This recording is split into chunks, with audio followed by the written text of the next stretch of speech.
We are. Cool. What? I'm Chuck. Are we online now? I'm Chuck. Yes, we're online. Okay. Chuck. Tweet. You're gonna make me go on Twitter. I haven't done that. Are you officially done with Twitter? Or Pretty much, yeah. I'm like logged on. To retweet this shit. Went to the trouble to tag you in my status earlier. Well, that's sweet. Nothing personal. I won't fucking bother anymore. Sorry, motherfucker. Just trying to live my best life, man. Twitter ain't it. That ain't it, Chief. Pop out the chat.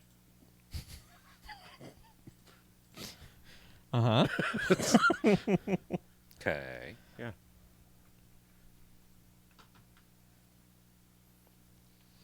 Yeah. Man. There's a man who hits. Man who hits men. Occasionally women. Like, the first word of the IMDb plot description says he's a lawyer?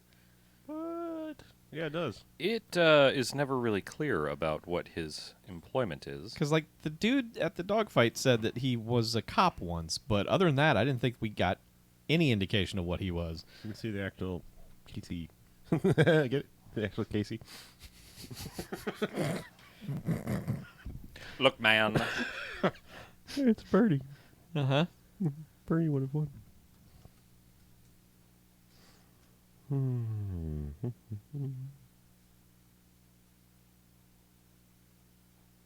don't mention this of his actual job. He's a hitman. Hitman. What's he gonna do about the situation?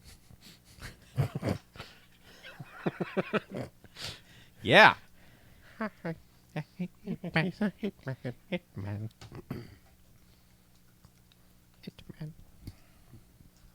And now, 80+ people receive a notification. Ding. What? Did you tweet? Oh, you put it on the Discord? Yeah, I put it on the Discord. Oh. I at everyone. Good job. Get in here and listen Get to in this shit. here. Get over and here. Listen to this shit. Hitman. Gonna do.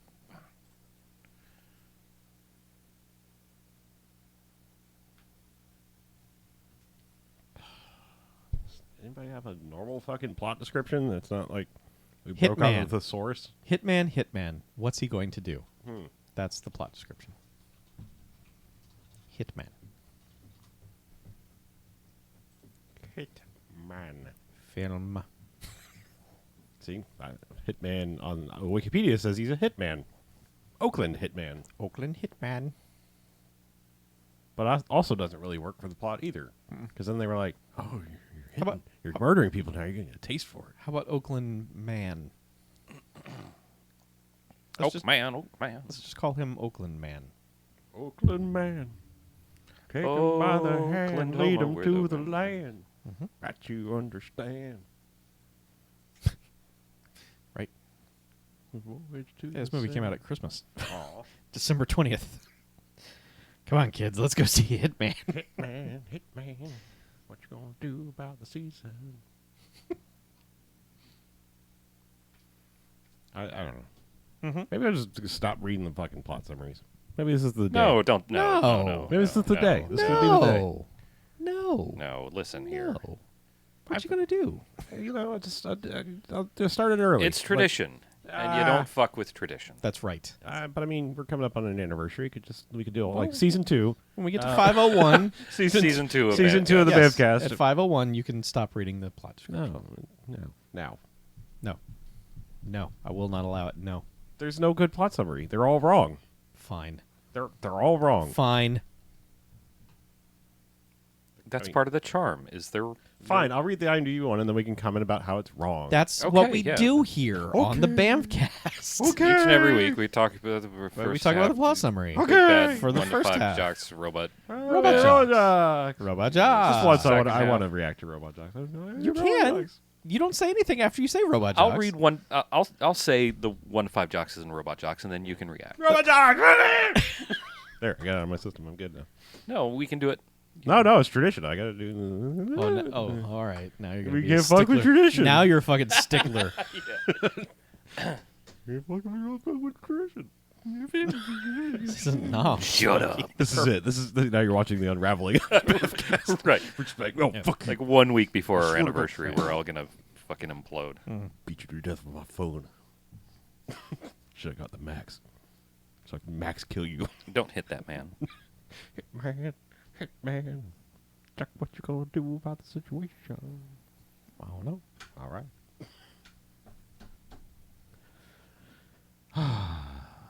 Yep. Well, we usually wait around, but we're starting late. I mean, I know we're not time constrained per se, but I'm ready when you are.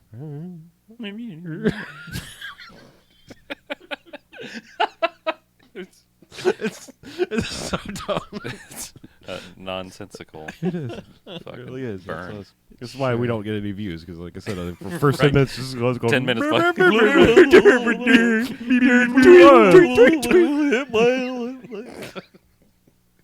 The worst 10 minutes of everything on the internet. Just week to week. That's it. Yeah. I can't imagine the 20 minutes of dumb shit we said before the one episode that Jim Wynorski watched. Oh my god. I don't think he watched it. No, I he think just he looked at the runtime and was like, wow, that's longer than my movie. I'm Jim Wynorski. Oh, it's like the dominoes. Yep. And I'm Jim Wynorski. Yeah. He just signs his statements with Jim Wynorski. That podcast's longer than my movie. Jim Wynorski. yes. Correct. Jim Man. Glad that we've got the IMDb trivia out of the way in the chat. Mm-hmm.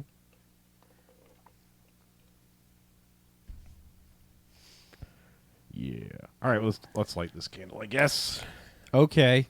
Should have more energy for the end of BHM part Ocho. I'll be on the Ocho. There we are on the Ocho. Just got stretched out a little bit. Oh, Sorry. yeah. You gotta. Gotta get loose, limber. Yep. Ah! Christmas had oddly shaped feet.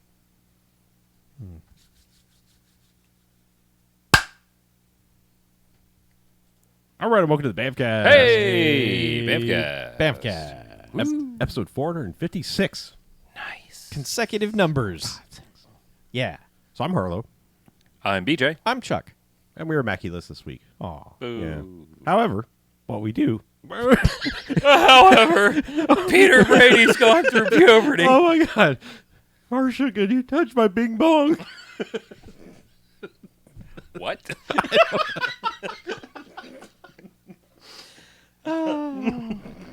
I have not seen that one, apparently. That might have not have been an official one. I don't know. However, what we do each and every week of the BMFcast is we go and we watch ourselves a quote-unquote bad movie. Then we come in here and talk about it for the first half, and then we rate them. Good, bad movies, enjoyable bad movies. They get 1 to 5 jocks as a Robot Jocks! Robot Jocks. Yeah, Yeah. yeah, We like that movie. we do. Yeah. However, there are bad movies that stay away. They get a negative sliding scale, 1 to 5 bags and giant bags of trash in which they belong. Boo. Ugh. Yeah. Sack 'em up, huck 'em out. Yes. Exactly. That's our motto, right? Sack 'em up and huck 'em out. So, it's a shame Mackie can't be here because we are closing out the 8th annual Blaxploitation History Month with 1972's Hitman. Hitman. Ted Hitman. Ted Hitman. Yes. He likes Hitman. He does. It's really kind of weird that he's not here. Right. Usually he takes any excuse to go on and on about Hitman ad nauseum. But do we do plot summary first, or people that are in it first? Plot summary I don't know first. what we do here. Let's plot summary. All right, this is factually incorrect. However, a lawyer whose brother was murdered winds up getting involved with gangsters and the world of porno movies. I mean, that's partly correct. Partly accurate. Sort of, However, I but- don't think he's a lawyer or anything close to a lawyer. He doesn't really I get believe involved. Well, he's not even exactly. I don't know. It's never really discussed what his prior employment is. He was a cop at some point. At some Yeah. point, sure. Well, we do know what Bernie Casey's prior employment was, and that was Black Gun, Cleopatra Jones, Steel Justice. Correct. And this hitman is from writer-director George Armitage of Vigilante Force fame. This also has Pam Grier from Cool Breeze, Sheba Baby, Bucktown, Friday Foster, Class of 1999, Rachel Gangsters, and Ghosts of Mars. She's well represented in the BMFcast oeuvre. She's well represented in this movie as well. Yes, she is. We have an oeuvre. Yes. Oof. Yeah. Ivan oeuvre. We also Where's my autograph book?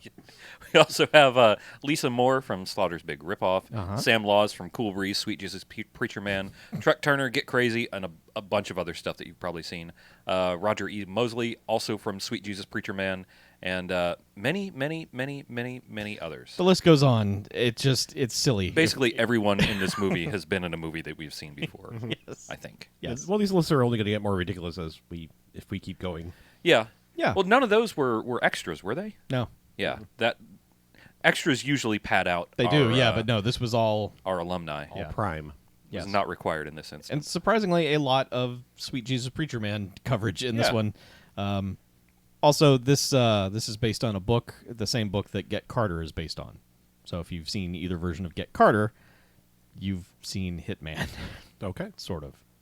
There's probably less fucking in Get Carter, I think.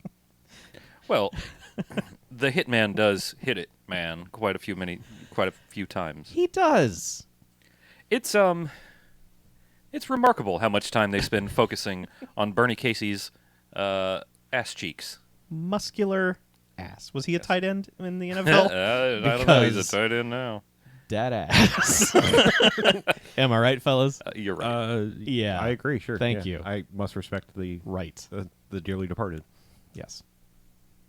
So yeah. Yeah. But yeah, Hitman. Hitman. As implied, he Mhm. returns home. He does. To his brother has sort of mysteriously died, and he's It's sort kind of like immediately assumed that he's been murdered. yeah, because I mean it's like he basically drove a car off a cliff into the ocean and died. Right. Right. But however, didn't I believe as he asks does he ask the funeral director guy? He's like he drowned, right? He's like, yeah, but he drowned of alcohol before he hit the water. He asked he finds that out at the funeral. Funeral home, I think. Yeah. Right. Yeah, I think even before that, he tried to go home or go to his brother's home, and nobody was home. Yeah. The opening credits are at the airport, and then he goes to his brother's house. Ain't nobody there. No. He goes. No, he goes from the airport straight to the whorehouse. to the whorehouse. Yeah, because the very first thing that he does when he arrives at LAX is he goes to the phone and he calls this woman. I've forgotten her name. Somebody who sent a telegram. Yeah, Irvel. Urvel. Thank you, Steve whore. Urvel. And he's a like, whore. Who killed my brother, woman? And she's like, I don't know a fucking thing about anything. Yeah. And he's like, of course you do. You better tell me some shit. Mhm. And Pretty much. thus begins like half of the movie. This woman, every time he sees her, he's like, woman, you better tell me something. And she doesn't tell him anything. He's like, next time you're going to tell me something. And the next time she doesn't tell him anything. Right. But he goes directly to this whorehouse and goes up to her like he's a client. Mm-hmm. Because she's very comfortable. Yep. And she's like, well, here's some titties. Mm-hmm. And Well, he's like, yes, you've never actually met him. Right. It's just like, and he's spoke to like, him on the well, phone. maybe It's you not know like she could look him up on Facebook. Or my brother. something. She's like, I don't know shit. Yeah.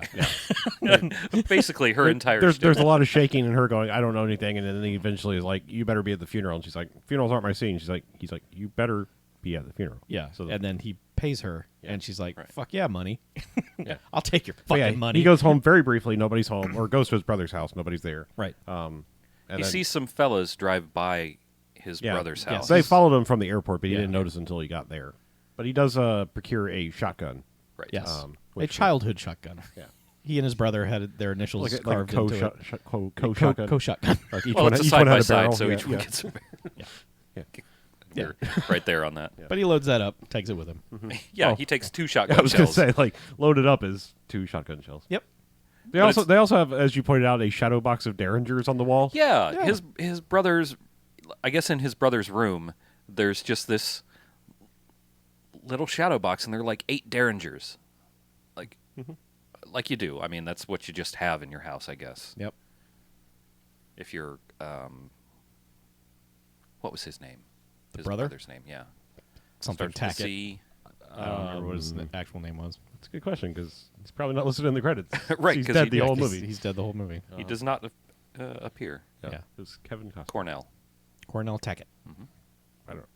Because he's Tyrone Tackett, which is a good fucking name. It is. It is. But yeah, so he goes to the funeral. This is where we meet his niece for the first time.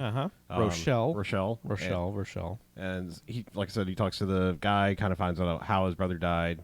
You know, I guess it wasn't going to be an open casket funeral, but he made it one because he just kind of walks up and is like, "Alright." Yeah. And then Tells him he drowned of alcohol before drowning in the ocean, which, Right. all right. yeah, double drowned. Then he talks to Rochelle for a minute, and then Ravel comes in.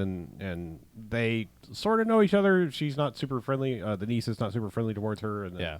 Ravel's basically like, I don't mess with her. Yeah. I don't talk to her. And then he's like, bitch, listen, you're going to tell me what I need to know. And she's like, I don't know. And he's like, bitch. And The niece is also like cold to him. yeah.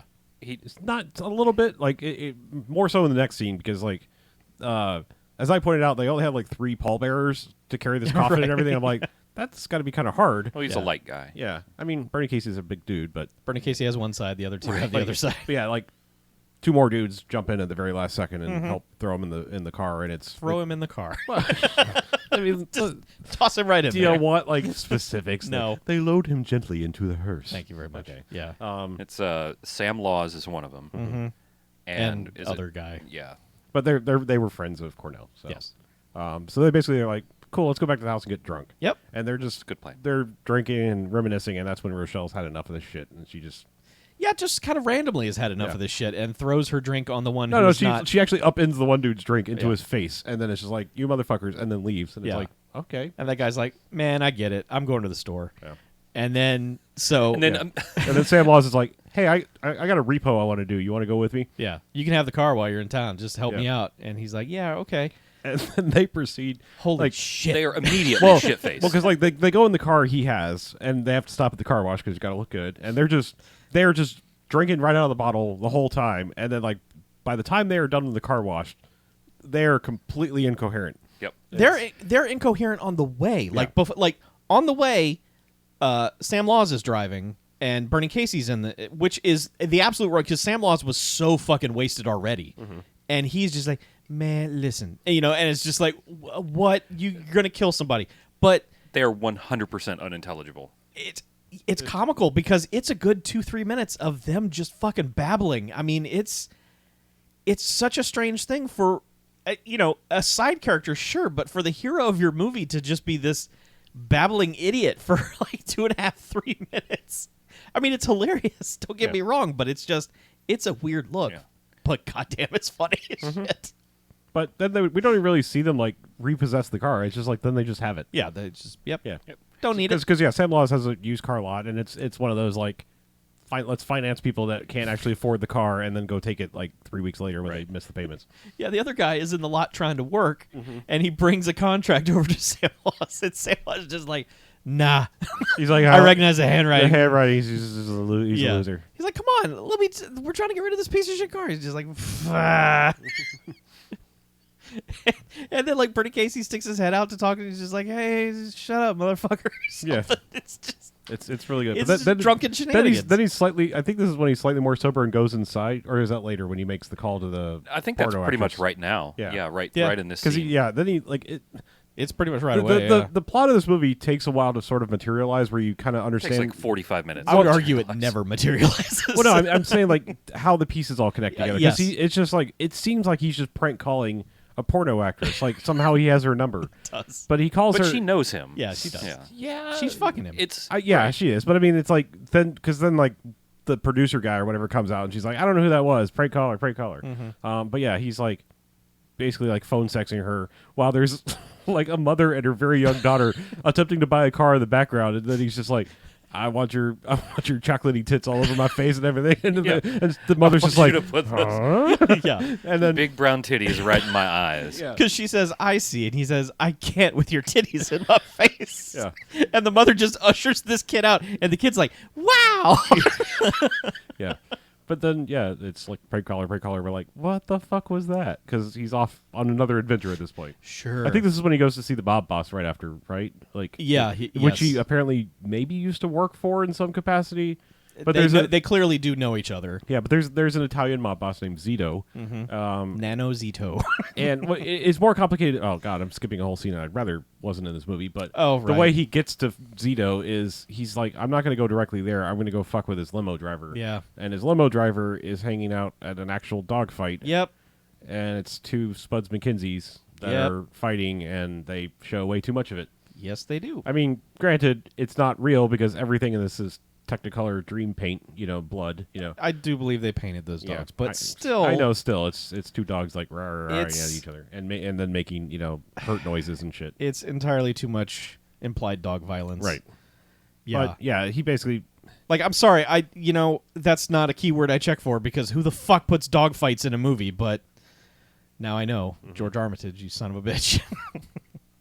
Apparently, that was edited out of the UK version. Yeah. Oh, they can't handle it. Yeah, you need Yeah. you need to Michael Picker movies better. But It is not in the plot keywords. no, it's okay. So, all right. Well, you whatever. better add that right yeah, now. I'm gonna add that in. Dog fighting. Dog fighting. But yeah, he basically just gets this guy. What's the dude's name's like Slick or something? What the hell is the guy?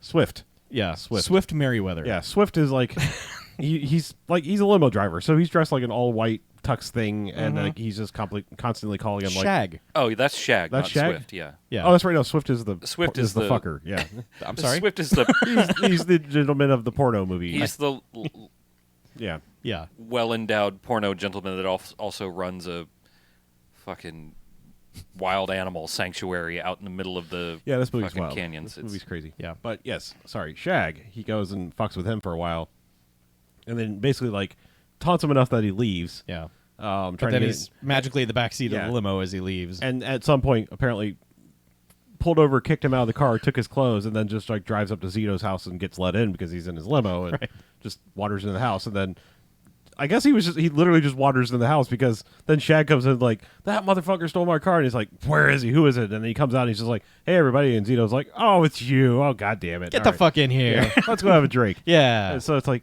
why did you do all that if like you had the ability to just walk into this guy's house? I don't know. Yep. It makes sense later, like to fuck with his character, but at this point, it's like it's just a random dude. But anyway, yeah, they hang out. There's people are playing handball. Handball. This is where we meet Pam Grier for the first time. Uh-huh. She is Hell yeah. a lady friend of Mr. Zito, I guess. She is. Um, Her name is Gozelda. yeah, she is. She is Gozelda. Gozelda. Go Zelda comes out. It's dangerous to go alone. Take Pam Grier. Because yeah, Oh, I would- well, because I would at a certain take point they're Pam like, Grier. "Hey, Bernie Casey, do you want to play some handball?" And he's like, "Sure." So he has to get appropriately attired for this because to say he's been wearing big collared, leisure suits the whole time, it just is an understatement. Like, I think his airport outfit. I said you could make an entire other suit out of just the collar of that one. Right. The collar, if there had been a wind burst, he would have just hang glided Flying away. nun out. Yeah. Yeah, keep feathers away Yeah. from him because he Yeah. just might take flight. But he always has a matching hat. He does. Like yeah. he has Almost different always. hats for Yeah. different outfits. He's got like a red hat for his airport outfit. He's got a black hat for his one of his other nice outfits, Yeah. and he's got a slouchy hat. I don't think anything really matches the airport outfit because that one was like That's, that that's- was a striking color, Yeah. giant collar. It was paneled. It was all kinds of craziness. It was paneled. yeah. He wears a lot of stuff that Chuck at one point we said see in these movies. Chuck Like, at one point said I could pull that off. I did, yes. oh, that's when he was wearing his fucking golf plaid pants. and Yeah. everything. Yeah, no. No. Yeah. He'd look Sorry. like Rodney That- Dangerfield from Caddyshack. So yeah, we skipped that whole thing where he went to get a hotel room. Yeah, It's hard to remember. hard to the remember. order Yes, of a lot of because things it's in all this. just scenes. yeah. but It's like go over here. But anyway, let's finish the Zito thing because it's like Pam Grier is like, I will take you to get changed to play handball. We have some spare clothes and stuff, and apparently they play some intense handball because it means like jock strapping it up. Yep. And he's completely naked, like in a locker about to get stuff, and it turns out Pam Grier's just sitting behind him because he just like turns around and like almost slaps her in the face, not with his hands. Yes. And she's just watching him change, and he's like, oh, okay, this is cool. Yep. And then he plays handball, and it's obvious all the people that play handball against the boss Zito are pretty much letting him win, and Bernie Casey's like, Nah.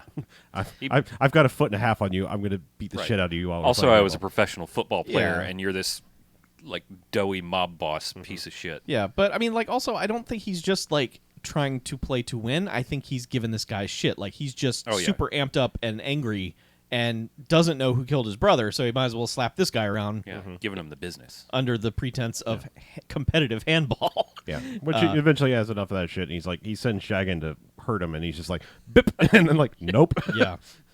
Which is real funny because, like, the dude's like, all right, get in here and take care of Bernie Casey. And Bernie Casey's just like, nope. And then that guy just stares at him as Bernie Casey walks out like, wait, what happened? Yeah, that's it. We're done with this scene because it's move on to something else. But yes, he goes and gets, I don't understand unless it's like part of the plan to figure out things, but he goes and gets like, Well, you need a place to stay.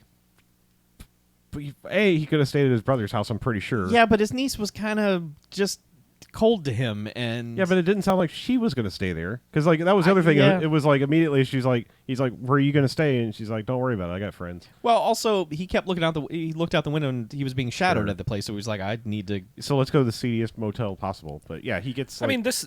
To be I've fair, seen seedier. this motel is the least seedy motel Yeah. of the seedy motels that we've seen. Plus the employees fuck. Right. true. Everybody fucks. Yeah.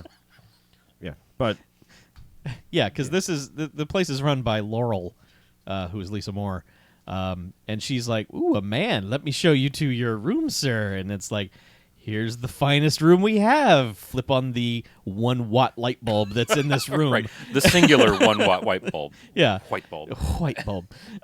Mentions that they clean the toilet every day, so this is just the fanciest of rooms. And she's into him. Like, she's way fucking into him. Because he is just Way into lounged fucking back on the bed like, jump on this baby, you know, and she's just well, this is what she shows on the bed and is like, it sleeps too, but party's for. right. And then, like, at one point, some drunk guy wanders in and just like, I need change for the magic fingers, dear. I can't get my fuck on without it. She's just like, you get the hell out of here. And that's right almost literally what he said. And Yeah.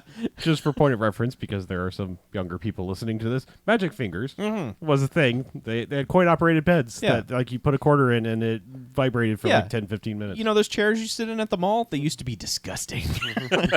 They're still disgusting, but yeah.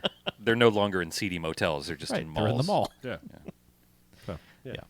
So, yeah, now he's got a hotel room and a potential mate shortly yeah. thereafter. Yeah. Fuck. Who all does he go see? Boy. Yeah. I mean, He, I guess it'd make more sense to, instead of like scene by scene, let's party by party, like who the different groups of people are that he's investigating. Because at one point he does go catch back up with his niece, and she's just like hanging out at a drive-in with this piece of shit. Yep. You know, who's like, I'm going to fight you, Bertie Casey, even though again I'm a foot and a half shorter than you. Yes. Right. And Bertie Bertie Casey's Casey's like eventually like, giant here's man. $7. Get the fuck out of my face. Yeah. You know, like, Well, what was funny is it looked like he handed her like $7, but as they were walking away, they were dude's like they were still 20, counting 40, out loud. 60. Yeah, Ooh, money. $80. And at some point at the very beginning of the counting, he's like, "Ooh, we got Coke money right here." Yeah. And I don't know if that was like cocaine money or if that was Coca-Cola money, but he said blow. So did he say blow money? Yeah. Yeah. I don't know if he meant that was money they could blow or money for cocaine. I think he meant drugs. Oh. Yeah. I don't know if that meant money for drugs Or money for Well, pharmaceuticals. it's important to buy it in small quantities because as soon as it's exposed to oxygen, right. you know, Yeah. that's true. And also, you could probably get like 20 keys of cocaine for $7 in the 70s. yeah. Everything Well, was just cheap like back people then. make meth now out of like NyQuil. Like back then, you could just take actual Coke and distill the cocaine out. right, of course. No, it's a lot longer. Checks out. 60 years. But yeah, so he's gotten caught back up with her. He has the used car salesmen are kind of circling around this movie. Like people decide to kind of fuck with them for some reason because it's weird. Because like I guess more importantly, there are two toughs that were the people following him around. Yeah. At one point, he's driving down the highway and they're coming towards him, and I don't think they know that he's in this car yet. Right. Because he sticks the shotgun out the window and like full on just drive by like I'm going to shoot birdshot into your windshield, and they stop and are like motherfucker, you know. Yeah, Huey, who is Roger E. Mosley, gets out and is just like, "You almost hit my hat! Yeah. How dare you almost Very hit my upset hat?" about that. Roger Lee Mosley's really good at this. I think this is. I think he encountered them in one of the first times he went to this Africa America, and I'm not dropping an in there. I'm saying like that's the name of this place. It is like a nature preserve outside of L.A. that looks dangerous as fuck. Yeah, well, because like our first like we don't know we're at this place. He's just driving through a windy, deserty, mountain road, and there's a fucking lion in the middle of the road, and we're like, well, there are two like lazy cougars, and not like 40-year-old women without a job. Like 40-year-old women are cougars now? Yes. Wow. We're older That's than cougars. Okay. It's pretty much. I thought cougar was like 50, 60 plus. I think it starts at 40. Cougars are whatever you want them to be, man. Oh, they're magical. Cougars are your hopes and dreams. There's like this fat, lazy, like big-cheeked cougar. Yeah, there's one hefty like, cougar. Like I can't chase it's you, dude. breathing heavy from looking up. That kind of fat cougar. Yeah.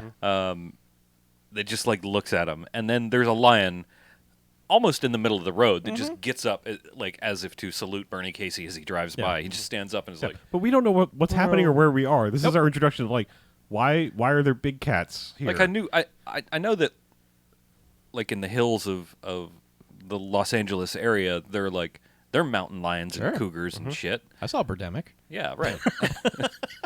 But yes, I gotta go. eventually goes around the corner and we see a sign that it is like a thing. Yeah. It just looks like the most dangerous place because when he actually goes in, he's looking. This is where he's looking for Swift, I believe. Yeah. And who's not there the first time, but he's just like walking around, and there's a lady like feeding steaks to giant cats, and they're just like in these shitty little chain link fence cages. Like, enough force would knock these things down. Like, and when she goes to pick up the tray of meat, like one of these things just kind of just charges at the cage, like, bitch, bring me that meat. Oh, I thought everybody was gonna die. Yeah. Like, Yes. but, it was scary. Yeah. And then like later, there's just like other animals that should not be left to roam around, just roaming around with people just sitting around nonchalantly. Yeah. Yeah. Anyway. So he talks to her, and she's like, he's not no here. no information here. But all it does is establish this place. It'll come back up later. So at one point, he goes back to the hotel, and as he's walking towards his room, Laurel comes out and is just like, hey, I want to show you something. And then it's just like, okay. So they go up to her room, and they have the sex. And it's just one of these several instances that Bernie Casey falls dick first into sex in this movie. It's so weird because like the entirety of the people in this movie are coming at him and saying, get the fuck out of town right now. He's not doing shit. He's just wandering around. There's no sense of urgency to anything he's doing. Everyone acts like there is, but so you feel like there's a sense of urgency. The only ticking clock per se is that the two toughs right after the funeral, like literally, he has just put his brother into the hearse. They're like, "Hey, now that you're done with your business, you should probably get the fuck out of here and go back to Oakland." Yeah, that's the only like ticking clock. Right. Is that these guys are like, "Yeah, you're done here. Go." Yeah, but they keep reminding him of that, and so like the next morning after the sex.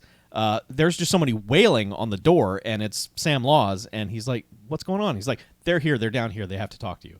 So he goes down to talk to them, and they've brought a third dude. They've brought some Art Garfunkel-looking dude who's in the back of their car, and they're all just like, here's your plane ticket, you need to get the hell out of here. And he's like, no, fuck you, I'm not going anywhere. Suck on this plane ticket. I like this move because one of the dudes like that's in the driver's seat is like, because they're like, they have words, and it's like it's obviously about to be a fight. And I was like, he catches this dude like as soon as he's getting out of the car, he just kicks his door like with one leg out. Yep, and I'm that like, dude's down. I'm like, that's a good fucking move. Of all the action movies, I've never seen somebody do that. It's like, why would you let someone get all the way out of the car before you start to fight them? Exactly. Fuck them up with the car door. Yeah. Roger Lee Mosley just takes off running, and so that's a little foot chase, and Bernie Casey eventually just fucking slams him into some trash. Yep. And then drags him back into his hotel room to talk to him further.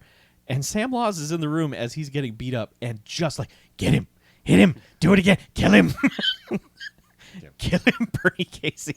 And he's just beating him up, asking for information. Like, just basically, like, who killed my brother? You know, and it's just like, I don't know, here's a name. He actually says like, I can't tell you. So it's like, oh, Yeah. that means you know. So Yeah, so he just keeps beating on him. And then that leads him to something else, like maybe the porno theater? yeah, I want to say like he goes to see the porno producer guy first. Okay. And before he gets dragged to the porno theater, because I think shit, no. No, he gets picked up by He Pam gets picked, Grier. yeah, because like somehow a shootout. This is a later scene, I know, because like the toughs come after again and just start shooting at him. Yeah. And he gets away because Pam Grier just drives up and is like, "Come on!" Right. And he hops in the car with her. Yeah, and they're like, "You lucky motherfucker." Yeah, she takes him to see. Fuck, there's so many goddamn people in the Thetis? movie. Sure, I'll go with that. Thetis Oliver? Yeah, I think I that's think so. Theotis? Yeah, Theotis. I don't know. Theotis, yeah. Yeah. He owns a Well, theater. he goes to see Pam Grier, or no, he's in the car with Pam Grier, and she's like, Well, first, let's do weed, and then let's go to the porno theater because I want you to see my work. That's after they meet the porno guy, though, because like they talk to him and he's just like, "Oh, what are you doing back?" Because it's like we kind of know each other. Like, what are you doing here? Right, and all that stuff. And he's got like an empty office building floor that he's No. That the Pam Grier takes him there. That's after they go to the theater. Before that, he went to some dude's house. The porno producer. He went to that dude's house first because his kid was having a party. And he just walks up while all these kids are being shuffled out, and then he's just in the house like, "Tell me what I want to know." And he's like, "I don't know you." And he's like, I think that was like a red herring thing. Like I think when he was wailing on the dude, he like gave him somebody's Yes. name, and it had nothing to do with it. Because he like kind of sneaks in and is like, "Hey," and the guy's like, "Who the fuck are you?" And he's like, "Wait, you really don't know me?" "Yeah." And he's like, "Yeah, I don't know you." And he's like, "Ah, shit. Okay." Yeah. So he pushes that guy, and the wife comes at him with a fire poker, and he's just like, "Be cool." Yeah. I gotta go. So yeah, from there, Pam Grier, porn theater, where it's porno movie that she's in called Youngblood, which also has a Stargrove theme song. Yeah, which it might be our first Stargrove Inception. Yeah, sort of. it's all with it. Yeah, Stargrove within a Stargrove. It's weird. So basically, blah blah blah. Pam Grier titties. No, wait. He had sex with Pam Grier first. Yeah, he had sex with Pam Grier first, and he went to see the other like the actual because like it turns out Zito's in the porn too. But like there was one guy who's like who had, like I said, had an office floor. Who's Yeah. like, I'm turning this into a theater. Yeah. And it's like if they don't like the movie, they can come over here and watch the city and stuff. And then like when they left there, that's when he's like, "Why are you taking me to the scenic route?" And she's like, "I got to show you something." Takes Right. him to the porno Okay, theater. right. They watch Youngblood. Yes. We have the Stargrove theme song, and Turns out the titular Youngblood is his niece Rochelle. and he's just like he's very angry while he's watching this, and she's like, "Why aren't you into this?" And then eventually he gets up, leaves, storms outside, and gets mighty kind of sort of violent with her outside, of just like a little bit because you know he's who like, she was, and she's like, "Yeah, Rochelle, some girl off the street." He's like, "Do you know her last name?" She's like, "No." He's like, "It's Tackett, just like me." He's like, okay, so one, I'm totally on board for Bernie Casey raging out at this point because this is the thing. Like this is like all the pieces have been put into place. He gets it now. What the fuck? All of you people need to fucking die. He's pissed. He's super fucking pissed, and you can feel that coming from him. it's a little weird that there's as much anger towards Pam Grier. Yes, that's what I don't quite understand because Pam Grier, while involved in this, doesn't seem to be an evil character or any kind of like nefarious person, just a person involved in this industry, and he takes it out on her in just the worst ways. Like, so yeah, he's yelling at her for information. She's not giving it. He's beating her around. Well, he slaps. To be fair, he does slap her one time, but it's not like he's like beating the shit out of her. Yes. But he is like shaking her a lot and like Yeah. tell me, that kind of thing. And then he pushes her up the street to get to her car, and then the next shot you see is just him driving her car, and you're like, wait. He stole her car. Yes.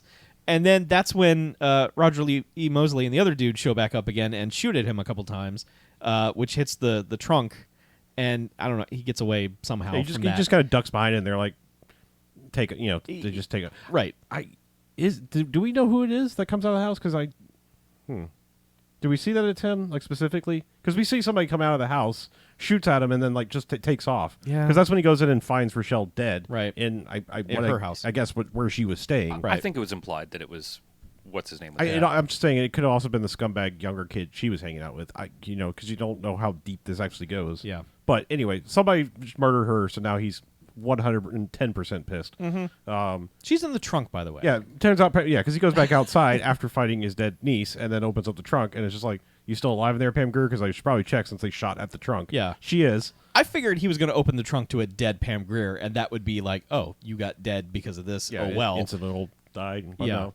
Yeah, she's okay, and he's just like, "All right, cool, you're still in there," slams the trunk, and then goes about his business again, which includes going to the big game preserve thing. Yes, he goes back. Goes back there, hitting the dirt roads really hard, just like I think there was a little bit of a car chase with her in the back too. Like there was something I don't know. Maybe a little bit, but anyway, like he gets there, and that's where Swift is. He finally isn't caught back up with Swift, and he just kind of gives a speech of like, we used to really respect you. You're a veteran, like you did all this stuff, and now it's like you're a fucking porn dude and you're shoveling shit for elephants. Because while this scene is happening, like he is confronting this guy, and there are two elephants, like what looks to be a mama and a baby, or not a baby, but a juvenile, a smaller one. Yeah. Just in the background, upstaging the fuck out of them in the scene. Abso-fucking-lutely. Including at one point, the mama picks up a big ass like bundle of hay from the ground and just goes, whee! It drops it all over the little one. And then the little one's like, yay! Hay's on me! And then the adult one just shuffles back and forth the entire time. It literally starts Stevie wondering. Yeah. It's like, just check me out. Just going back and forth. Yeah. It's just, I'm in a movie. Yeah. What do you want me to do now? And again, I mean, obviously these are two tame as trained elephants, Yes. but in a actual like zoo thing, you wouldn't turn your backs on elephants like this. Like they just like sit on a bucket while a couple of elephants are standing behind you because they will murder you. As he walked in, the lady who was there before feeding the tigers is fucking feeding a rhinoceros by hand. Yeah. Fuck. So real quick, from what I've been able to research in the last few minutes, is it looks like this is a place called Africa, USA. Okay. Well, all right. That was like an animal like training and rescue place. Was it like the Roar Island? Yes. And Why don't you go back to your home on Roar Island? What I also found was that Shambhala, like this could be either Shambhala, which is the Roar Foundation's thing, or Africa USA. I think I'm leaning towards Africa USA because the sign that said Africa America. But Makes sense. It's wild. Like they had like trained fighting animals, not trained to hurt each other, but trained to look like they were fighting for TV and stuff. And like there's a whole, so just look up Africa USA and be amazed. Be amazed. Yeah. Okay. Be amazed. And then while you're at it, look up Shambhala. Okay. And be frightened because there are still people nearly dying from the after effects of Roar. From the malls of Shambhala. Yes. The malls. That's your Three Dog Night joke of the night. Yeah. Yeah. The first time Are you slipping in a Three Dog Night joke every 456? No, they don't have that many songs. Well, I don't know. You could be referencing deep cuts, lyrics, their personal preferences. The first time he went to that place, the girl told him, "Yeah, but if you go over there, there's some thing that you can go to." And a Zulu village. Yeah, and over there is where Urvel is either living or hanging out or something, and they just walk around like this. I don't know where the fuck they are. The weird thing, that's Watts Towers. Yeah. That is, like, it doesn't look like that these days. But, yeah, because I was looking through the locations for the movie, trying to figure out where this, strange Africa USA thing was. And that's Watts Towers. Yeah. So somehow they get from way outside of L.A. to Watts Towers within the span of 17 seconds, Movie and then magic. they're back. It's amazing. Yeah, but so anyway, the elephants upstage the scene, but and he murders Swift. He does. He basically is just like, because at this point, like he's found his niece dead. He knows he's involved. And he's on a murder rage thing, and then he shoots this dude in the back of the head. Like he's like walks away, like I'm so disappointed in you, and then blam. Yeah. But that guy has enough wherewithal to give Bernie Casey a look like, how could you? While his face is obliterated. He just looks at him like, I can't believe you fucking shot me in the face. Dead. Well, that's because it was only a paintball gun. Yeah, well, yes. This is one of those movies where it is splattering red. Bernie Casey driving out of the place doesn't quite get all the way out. He stops the car. Lets Pam Grier out of the trunk. Lets Pam Grier out, and he's like, okay, either you run or I'm going to shoot you in the head. And she's like, okay, I'll run. So she does. Yep. And he's like, well, my work here is done. Bye. And then turns out he didn't actually leave. No. All of Africa, America, USA, whatever. No. Because she's just like, well, this is a desert and this sucks, and I'm walking along, and then a mother lioness is like, hey, Pam Grier. Yep. I bet you taste like coffee. Yeah. And it's a moment that is directly out of Roar. Like this thing, and I don't know if it's real Pam Grier or not. There's no way. I don't know who it is, but whoever it is gets fucking tackled by a lioness. Yep. And it looks like they're getting eaten to death. Yep. It's real uncomfortable. Yep. Rest in peace, that person. Right. Yeah, because we know Pam Grier made it, but it eventually, it gets to a point where it's like, let me nom on the stomach, straight for the soft guts. yeah, that's the best part. I mean, if they were so good at training people at Africa US or training animals at Africa USA, apparently, they maybe wouldn't die like they would in Shambhala, but Shambhala. So he goes back to the hotel at one point to get Laurel's gun.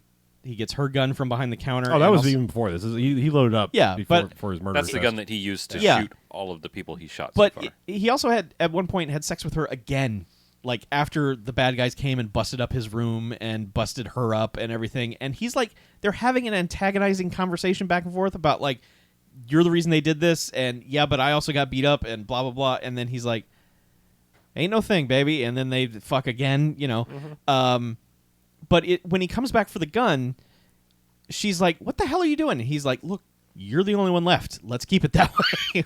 Which is a hell of a thing to say in a movie like this, because usually people don't acknowledge the fact that everyone the hero fucks ends up dead. Well, that's also a bit of a threat. Sure. And it was also implied, I think, that they had killed the woman that the porno woman back in Oakland that he kept calling. It was implied that they had killed her. Yeah. At the very least, they told her husband that he'd been fucking her. Yeah, because I mean, it could be like you're spared from the James Bond death, or it could be like you're the only one not tied up in this shit. Because like literally everyone else I know and I have met is somehow involved in all of this in some weird way. Yeah, and because eventually he has now pieced it together. It's like it's Zito put the hit out on his brother because his brother kind of went nuts when he found out about the Zito put on the porn, made the Youngblood picture. And Shag is the guy who found his niece and recruited her. Yep. So his plan is like, he basically calls the toughs from Oliver and says like some things about like, you should get a real job, or Zito says you should get a real job or something like that. And they're like, oh, well, fuck that guy. And then, and so like, he's basically pitted them against them. He's like, you go and murder them. Well, because he's killed their boss by hanging him in the porno theater. And then they come in and are like, oh, shit. And then he's calling the phone. Oh, shit. Okay, yeah. No, that makes way more sense. I totally thought it was hanging, because I thought it was Sam Laws hanging in the theater. No. He got beat up at one point, and he's being nursed back to health. We never see him again. Right. I know. That makes so much more sense, because I totally thought it was him hanging there, and I was like, why did they murder him and hang him in the theater? No, okay. They so killed the porno guy. So Bernie Casey murdered Oliver, hung him in the theater, and they come and find him, and he... And then he calls him on the phone and says, hey, man, you're... Yeah. Zito says you're going to need a new boss. Zito says, hi. Okay. Fellow, that makes fellow so much more sense. All right. Yeah. So they're on their way to murder Zito, and he knows exactly where they are, because he goes back to the prostitution house. Yes. And like, let me speak to Ravel. And it's like Zito's booked a private party. Everyone's gone. So he's like, well, I know where they are, and basically just sends these guys off to murder pretty much everyone there, which is what they including some of the prostitutes. Like a lot of the prostitutes, are fine. Like they're just like, we're not here to shoot you. Scurry off, but. Well, Ravel gets it. Yeah. Right? Yeah. Yes. And Yeah. Ravel is partly to blame for all this, so she kind of deserves right. it. It's all out.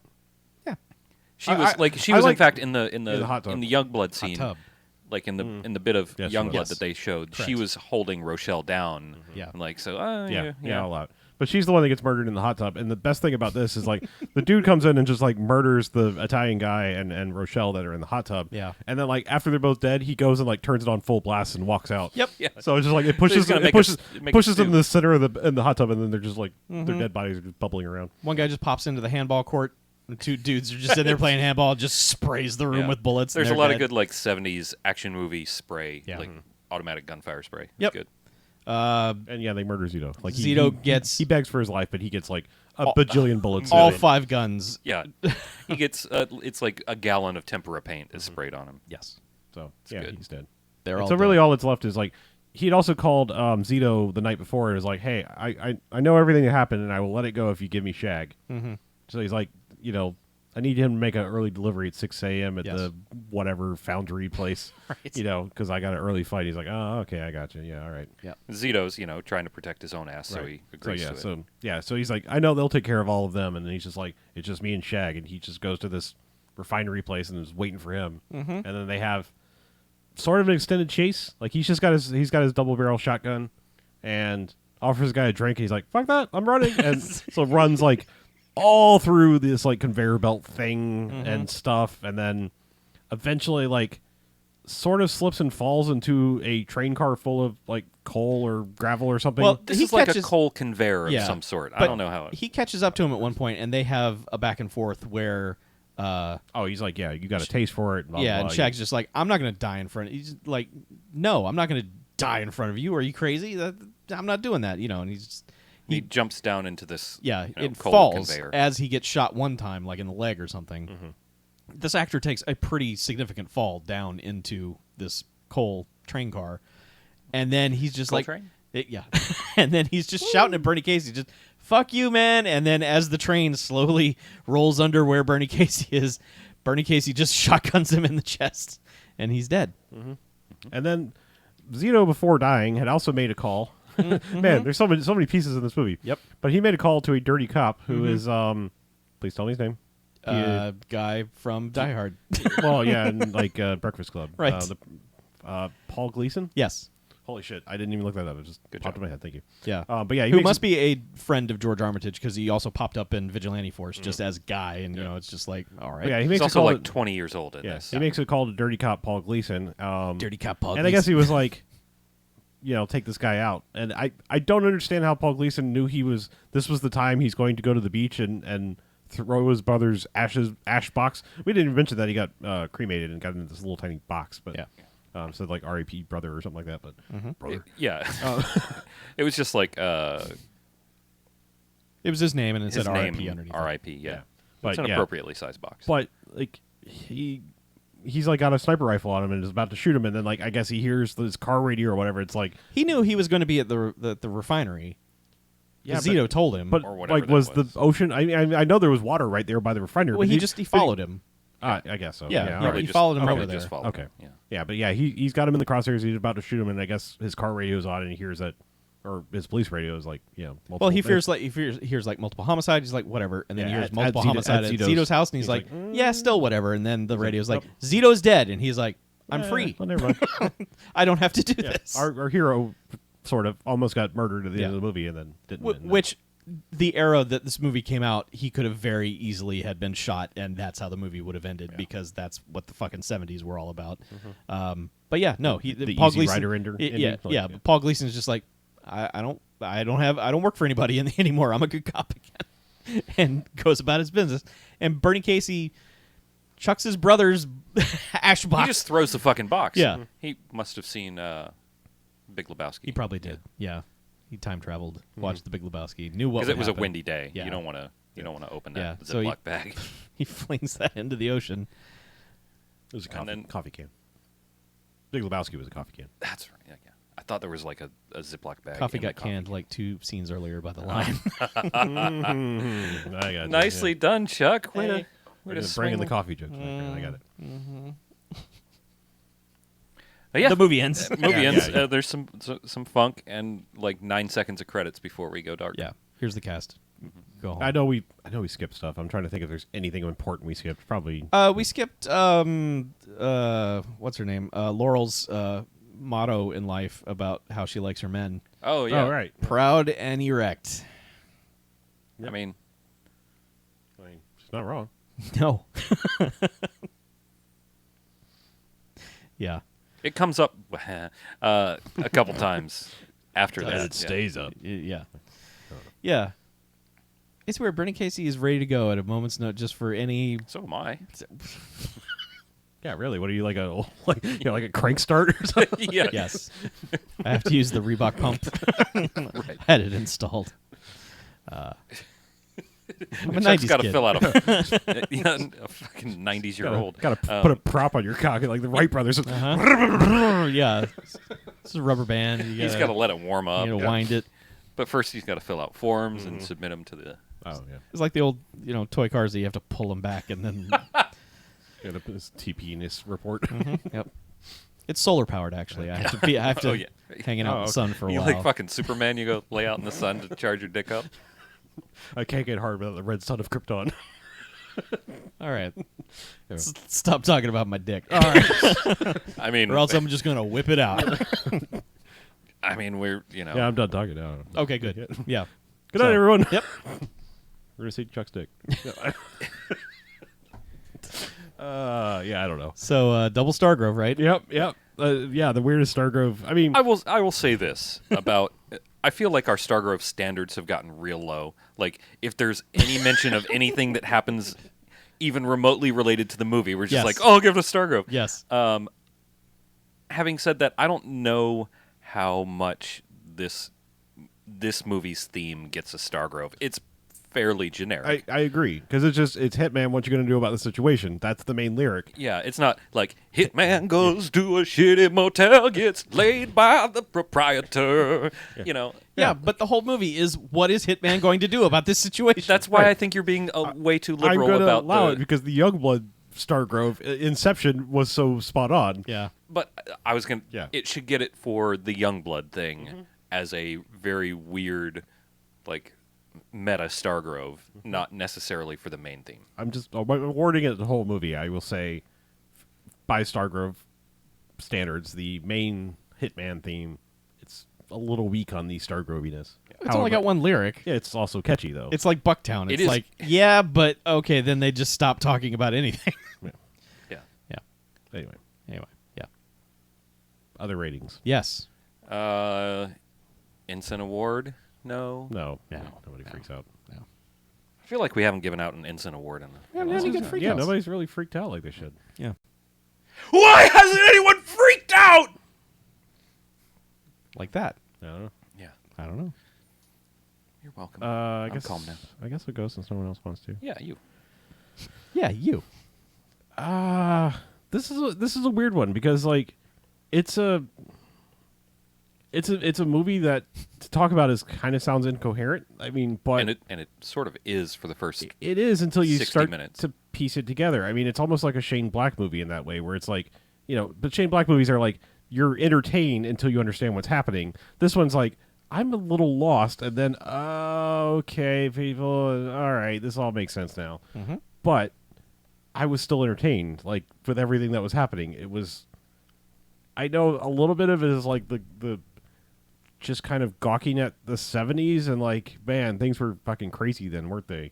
But I will kind of never not be entertained by these little time capsule things of the era and culture and places and phrases. And man, there's some really good, crazy slang in this movie, and it's fun. So Yeah, and I still don't know what put your wallet in your mouth when you take a shower means. I believe that it means that like the area or situation is so shady that if you leave your wallet when you're trying to take a shower, Right. someone is going to come along and steal it. So put your wallet in your mouth so you can have your hands free to shower. And also watch your cornhole. yes, But yeah, I mean, having said all that, it sounds weird because of other movies I've given to. I'm going to go 4 Jocks. I liked this movie a lot. Like, I can't put my finger on it. It was fun. Now, the dogfight thing is, but I'm kind of with this, like, scary-ass nature preserve thing. Like, I mean, it's frightening and interesting in the way Roar was, and it's like, it's just... I don't know. As far as like the animal things, it kind of sort of made up for it and made me sort of forget about it because it's like, oh, now we got some real animal danger here, and involving people and stuff. But yeah, I don't like know. the crew could die. Like there's nothing, one thing I can point to. Like there's no like amazing action sequence or anything. It's just like I enjoyed the hell out of like this journey in this weird little movie. There's nothing like, oh my god, that scene, or oh my god, that scene. It was just like it's just a collectiveness of Bernie Casey's a badass. It works for me, and I don't know. I can't explain it any better than that. It's a strange 4 Jocks because like normally it's like, oh yeah, man, this scene and that was amazing, and yeah, there's no one thing. It's a kind of a collective. Yep. I will go next. I think I'm gonna kind of talk through figuring out what my rating is because I'm pretty sure I'm not at a 4, but these little like snapshots of certain eras, like 70s LA looks rad. It's not like 70s New York where it's all dirty and fucking disgusting. 70s LA is like hip and up and coming and parts of it are a little bit dirty-ish, but it's not the like festering shithole that 70s New York was. Yeah, I'm surprised we got out of 70s New York. Yeah. 70s LA looked like, yeah, man, some shit probably came out of 70s LA. There's some cool shit down Yeah. there. And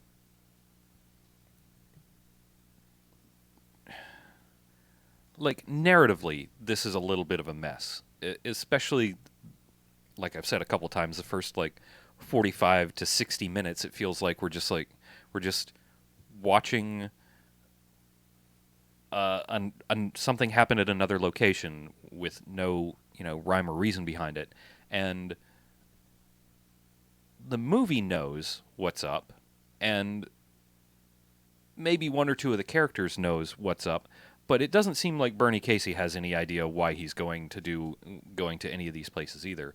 And then magically it all comes together at the end. Like everybody figures it out at the same time. The audience figures it out at the same time as Bernie Casey, and it's just a little bit disjointed, but I really like all the actors and their acting in this. Like, I should have had their names pulled up so I could not sound like an idiot for this portion of my review.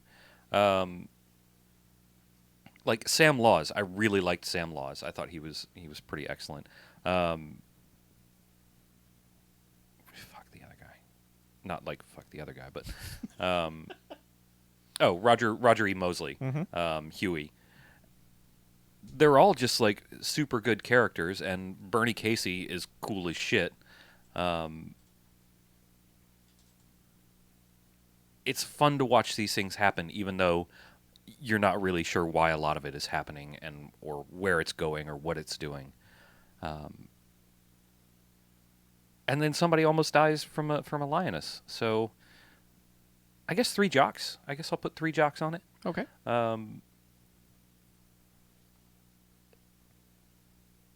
If you watch it, it's not going to be like an easy watch, I don't think, from the beginning. It's just going to be a little bit... If you stick with it, it'll feel like it's paid off more than it feels like it will. I guess that's an odd way of saying it, but that's what I mean. Yeah. It's pretty decent. Also, there's one more thing. There's a yellow cab in the beginning of this movie, and I don't remember what car it is, but it's this like... It's not your typical yellow cab. No, it's just this big-ass 70s, like, something like a Charger or a Pontiac or something, but it's a big, funky-looking 4-door. It almost looks like they took a coupe and put an extra pair of doors on it or something. It's wild-looking, but I really liked it. Yeah. Strange things. Yeah. I'm going to agree with Harlow. I'm going to give it 4 jocks. I was on board with this thing from the beginning, just like... The vibe of this movie, I was like, yeah, I'm in. Where's this going? And just sitting there, I could recognize like 45 minutes in, I'm like, I don't know what's happening. I literally have no idea what's happening. Like, I mean, I understand the general plot, but it just seems like everyone has vastly different character motivations. Like the bad guys want him out of town, but he doesn't seem to understand why, and he's not in a rush to figure anything out. So why this ticking clock has been imposed on him, where he's not in any way rushing to figure out anything. But the bad guys won't even say why he has to get out of town. Yeah. They're just like, you got to go. And he's like, nah. I must stay. And they're like, all right, but whatever. you got to go. Yeah. Here's a plane ticket. Right. He crumpled. No. Okay. All right. We'll see you next time. Next time. I feel like the porno theater scene emotionally is a really good bit, except for the fact, like, when the reveal happens, I understand his reaction to it. I don't understand what he's reacting to. Aside from seeing his niece in the film, it seemed like he put it all together in that moment, but it still seems like you got to make 3 or 4 more leaps to get to why his brother died because of that. And I think it's just because he's seeing all the people on the Sure. seeing the what's her her weird name, Urvel. Yes. Seeing Urvel involved, it was Right. like, fuck, like, okay. Oh, okay. Urvel knows about it. Yeah. And Swift Swift knows about it. yeah. Rochelle knows about it. None of these people have been telling me a motherfucking thing. Yeah. And now my brother's dead. I know. I feel like that in a modern, in a movie that came out today, watching that clip in that porno theater would have put all the pieces exactly into place. It would have just all clicked like immediately. And this was still like, yeah, but I get why you're mad about all that, but your brother, like, he's not in this, and why is he, like, how are you making this leap? I mean, I feel like as soon as he saw his niece there, it was like, hey, I'm upset, I'm sad that she's here, but he found out about it. I mean, because, like, you know, that's, everyone was talking about, like, oh, yeah, he was emotional and talking about killing himself, and it's like, no, he wasn't in that headspace, Right. And it's like, oh, well, if he found out about this, yeah, okay, yeah. I just feel like the big reveal could have been bigger. Sure. It should have been bigger. Anyway, if it had been made today, it would have been something really gross, like his brother and his kid in the movie together or something. It would just been something horrific, and Nick Cage would have had to yell at the screen or whatever he does in 8mm. But yeah, just the entire vibe of this movie is exactly what I've been wanting.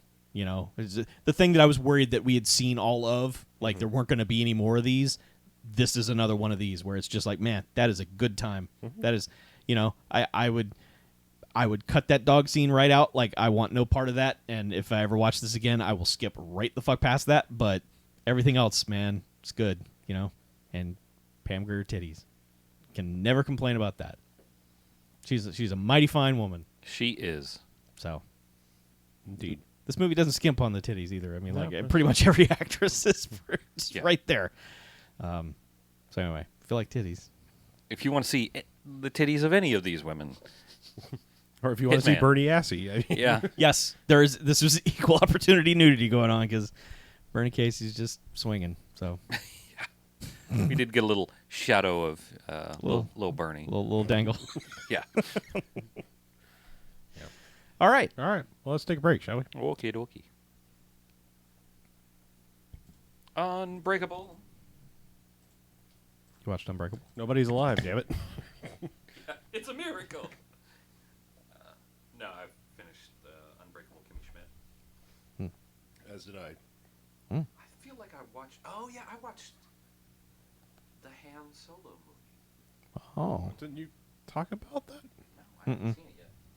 Did you talk about it, Lee? I did. Oh, okay. I will talk about it a little bit. but I mean, I talked about it before. The Golden Jocks. Oh, okay. I know. I just felt like somebody recently came to it. No, I think No, I he saw it. in the theater. Yeah. Yeah, but I thought he talked about it. Oh. Like he rewatched it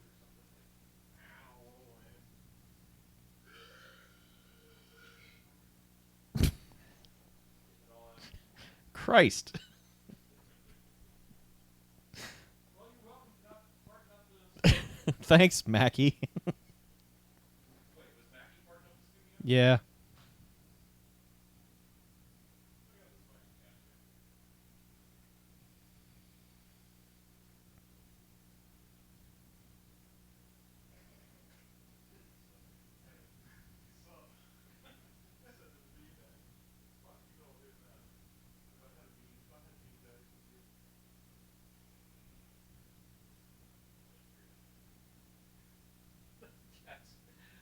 It's just laid out on the beanbag. Draw me like one of your French girls. Yeah.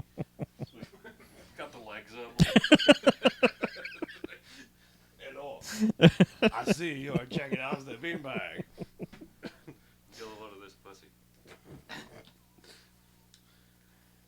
Ah? I get it. You like that joke? I get it. Huh? Yeah.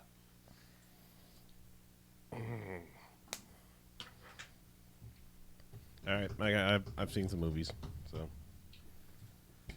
I have also seen a movie. you can just cut me off when you're tired of me talking. All right. I know. Stop. Stop. Yeah. Just waiting for it. You do it to yourself. I do. You do. And that's why it really hurts. It is.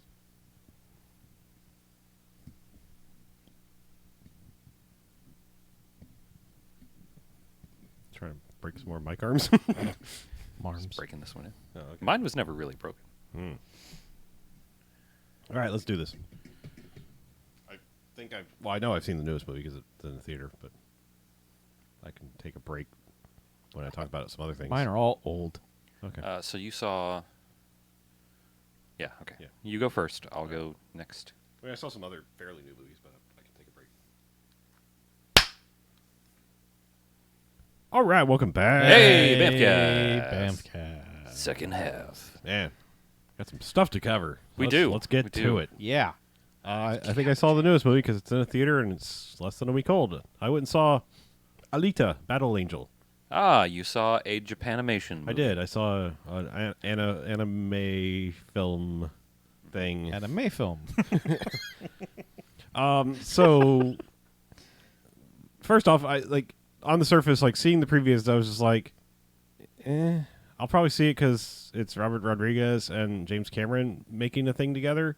Yeah. Other than that, I was just like, yeah, maybe, kind of deal. And I found myself with a day off on a weekday. Thanks, Dead Presidents. And I was like, yeah, whatever. I can go see this movie. Turns out I really, really enjoyed the hell out of this movie. I know absolutely nothing about the source material, and I feel like that doesn't matter because I feel like this movie has one of the best world-building first acts I've seen in forever.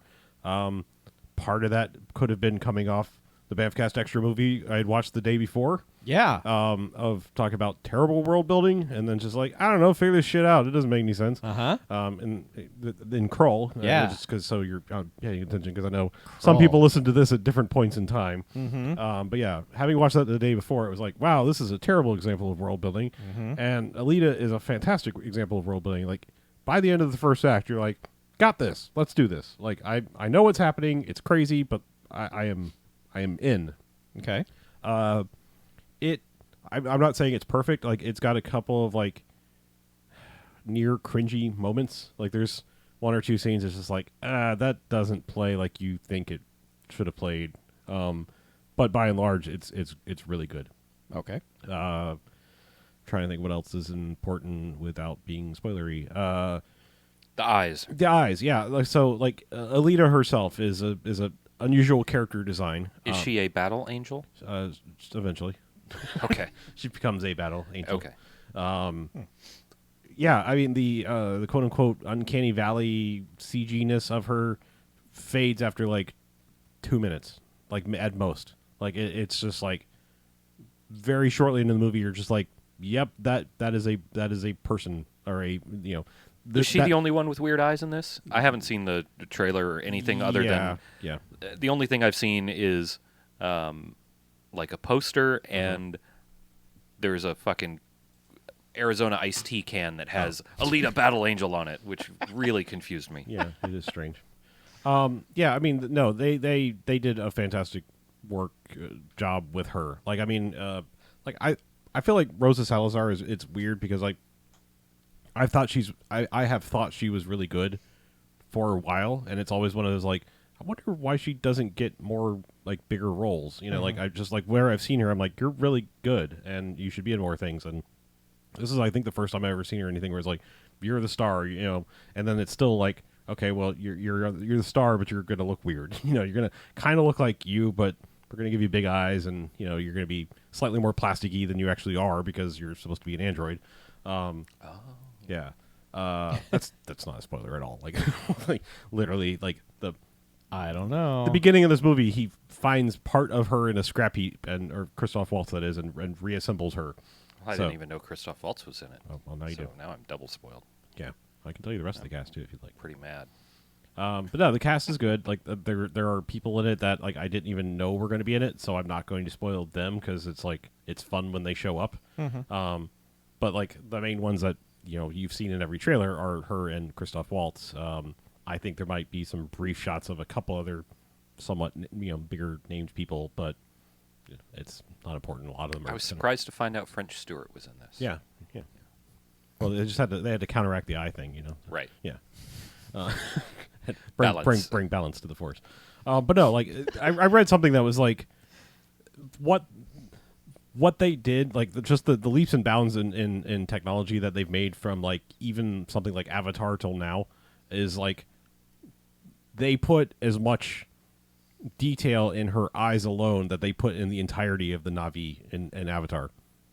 Like that, like this movie was like the digital files were like 94 petabytes or some insane amount of data that like just Stop it, James. You're going to clog up the tubes. Yeah, but I mean, just we don't have enough just room. something like just to think about that. Like just like one eye had more detail than like the entirety of a giant 10 foot tall Smurf, or whatever. But it's just interesting. I'm saying it works. Like everything, you might look and go like, well, that's weird. I don't know if I'm going to like that. It melts immediately. Like it's really well done. Yeah, and like I said, the world is just cool, and like things that would normally be like anime cringy if you try to do them live action somehow clicked and totally worked for me in this. Like there is a thing in the world which, like I said, I'm going to say what it's called, and you're going to be like, wow, that sounds like a dumbass anime thing, and how can you say that works? But it's like when they say it and when they do it in the context of the movie, I was like, fuck yes, let's do this. There is a sport called motorball, and it is basically like electronic, go powered skates, like self-propelled skates, and like sort of like roller derby / basketball football, like because it's like full contact craziness. Flip 6 3-hole. Okay. Yes. You Starship Troopers? Yeah, sort of, but like just like weird, but like rocket powered mutation of skate sports, versions of that, like going around this like giant track, and like when it starts happening in the context of the movie, you're like, yeah, okay, let's do this. It's fucking rad. Well, I mean, we've watched plenty of weird roller movies, roller sports movies. I feel like as a society, we are not doing our best to come up with these dumb new sports. Right. I Like, agree. Like, when do we start these dumb new sports? I don't know. Well, we keep trying, like, I'm pretty sure some shit. if we could, if people could make Quidditch happen, we'd be playing Quidditch right now. 'Cause, Sure. like, there's a whole bunch of nerds to be like, how do I play Quidditch like tomorrow? Yeah. and then they break It's their like, yeah, fucking necks. you'd need a Nimbus 9000 because to heavy haul your fat ass. Dang. Dang.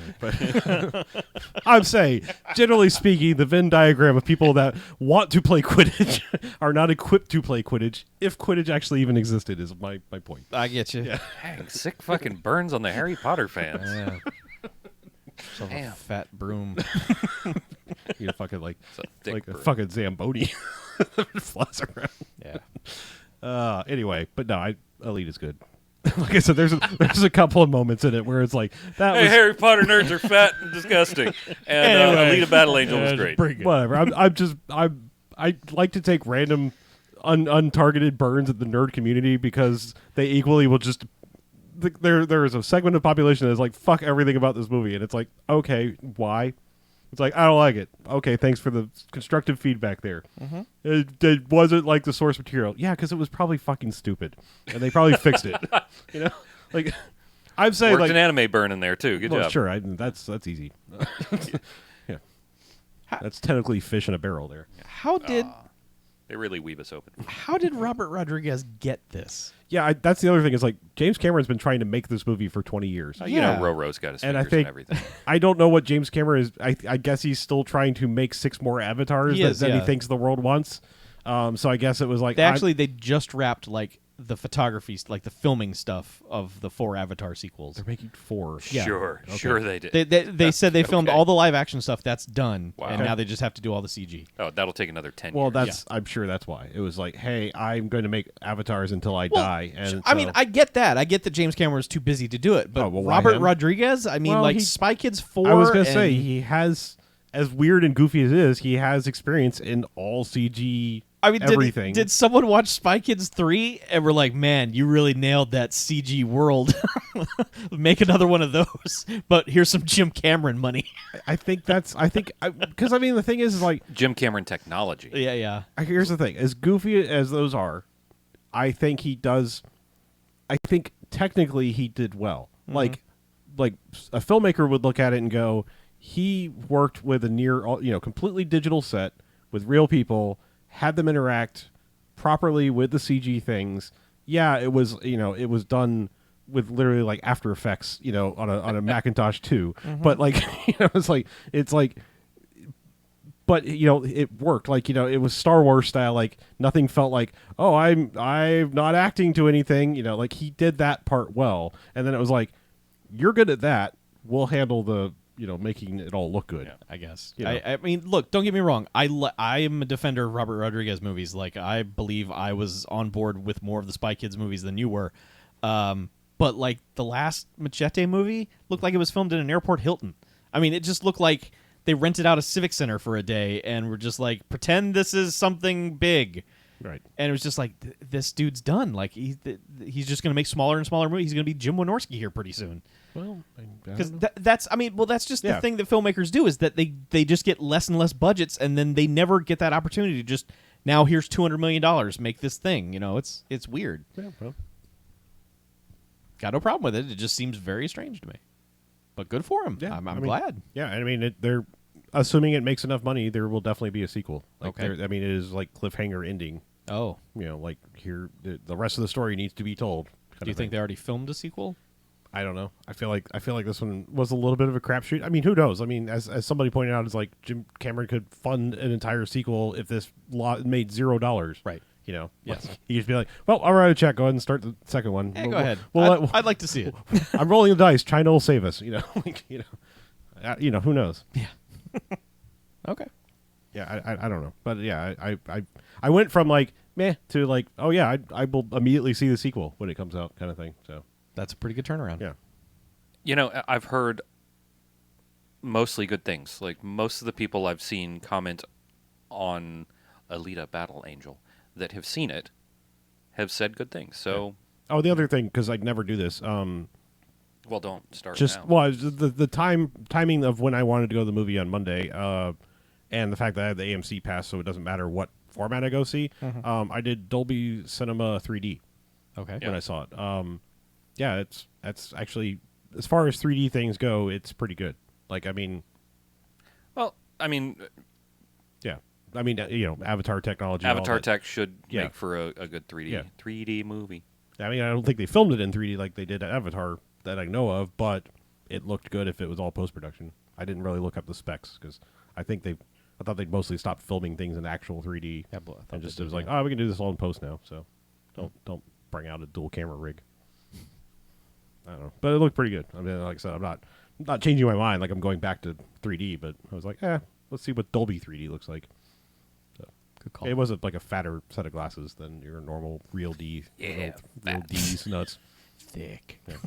They weren't Like you can't fold them. Like, it's like they hand them to you and it's like, these are glasses, and you just have to go like, okay, I will put them on my face. Oh, so they're like science goggles? Yeah. or they're like the way 3D movies used to be, like when you'd go to like the 4D adventure. Oh, right, yeah. Well, no, I mean, but they were like, they had some heft to them, like, and you could easily have put them over real glasses too. Like they were nice. So they're like the blue blockers of kind of 3D glasses. Nice. Anyway, not trying to sell you on 3D. It's just like I thought I'd mention I happen to see it in 3D. Okay. Good. Interesting. I don't have a good segue. Okay. So I saw Solo finally. Did you see it by yourself? I did. Okay. Yeah. So I saw Solo. Yeah. Solo is fine. I will start off with that. It is a fine movie. It may be good, might be slightly better than good. I'm not really sure where I'm gonna land in that, but it's somewhere in that neighborhood of better than fine, but not great. There are some choices that they made for Solo that I am unsure of. I don't think Woody Harrelson belongs in a Star Wars universe movie. Oh. I love Woody Harrelson, and I think his acting is good in this, but I don't think Woody Harrelson belongs in a Star Wars universe. He's really jarring to me. Like, Is he Jar Jarring? not quite. He's just Woody Harrelson all the time, and you need Woody Harrelson to be a character, not Woody Harrelson playing Woody Harrelson. He does not meld into this movie. He stands out like somebody pasted a goofy, slightly ambiguous country weird voice. It's like if you'd put Nick Cage into a Star Wars movie. Yeah. It doesn't fit. No, yeah. No. It just doesn't. I'd watch the shit out of that. Only because it would be fucking weird. It would be a spectacle, and that's what Woody Harrelson in this movie is. I think a spectacle. I don't think he's particularly well suited for it, even though he gives it his best and he turns in a performance that is fine. It just doesn't. It doesn't mesh for me. I kind of feel the same way about Emilia Clarke in this movie. Like, I like her. I think she did a fine job, a fine acting job. I just don't know how to not see Daenerys Targaryen when I see Emilia Clarke on screen at this point in my life. Because we've had 7 years of her being, the 7 years of Game of Thrones, seeing Emilia Clarke. And I just don't... It could be just me, but I have a hard time sort of separating her from, from that role. I don't think they did anything to help with that, because she's got almost the same accent and she doesn't do a whole lot of emoting for a lot of this movie.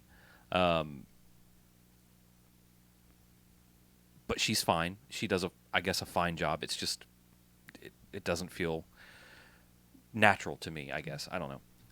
I thought Alden, I keep wanting to sit, I keep thinking that it's Aiden Ehrenreich, but Alden Ehrenreich, I think is pretty good. If I had never seen Harrison Ford as Han Solo, I think he would make a perfectly fine Han Solo.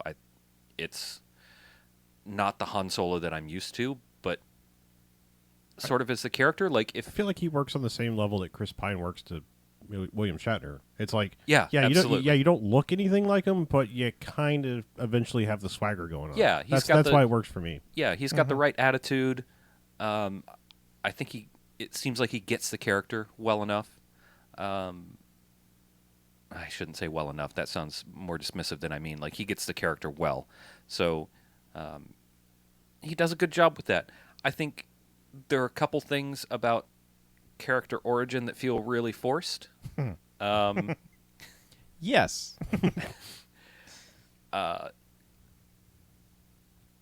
Would it be okay to say the thing? Which thing?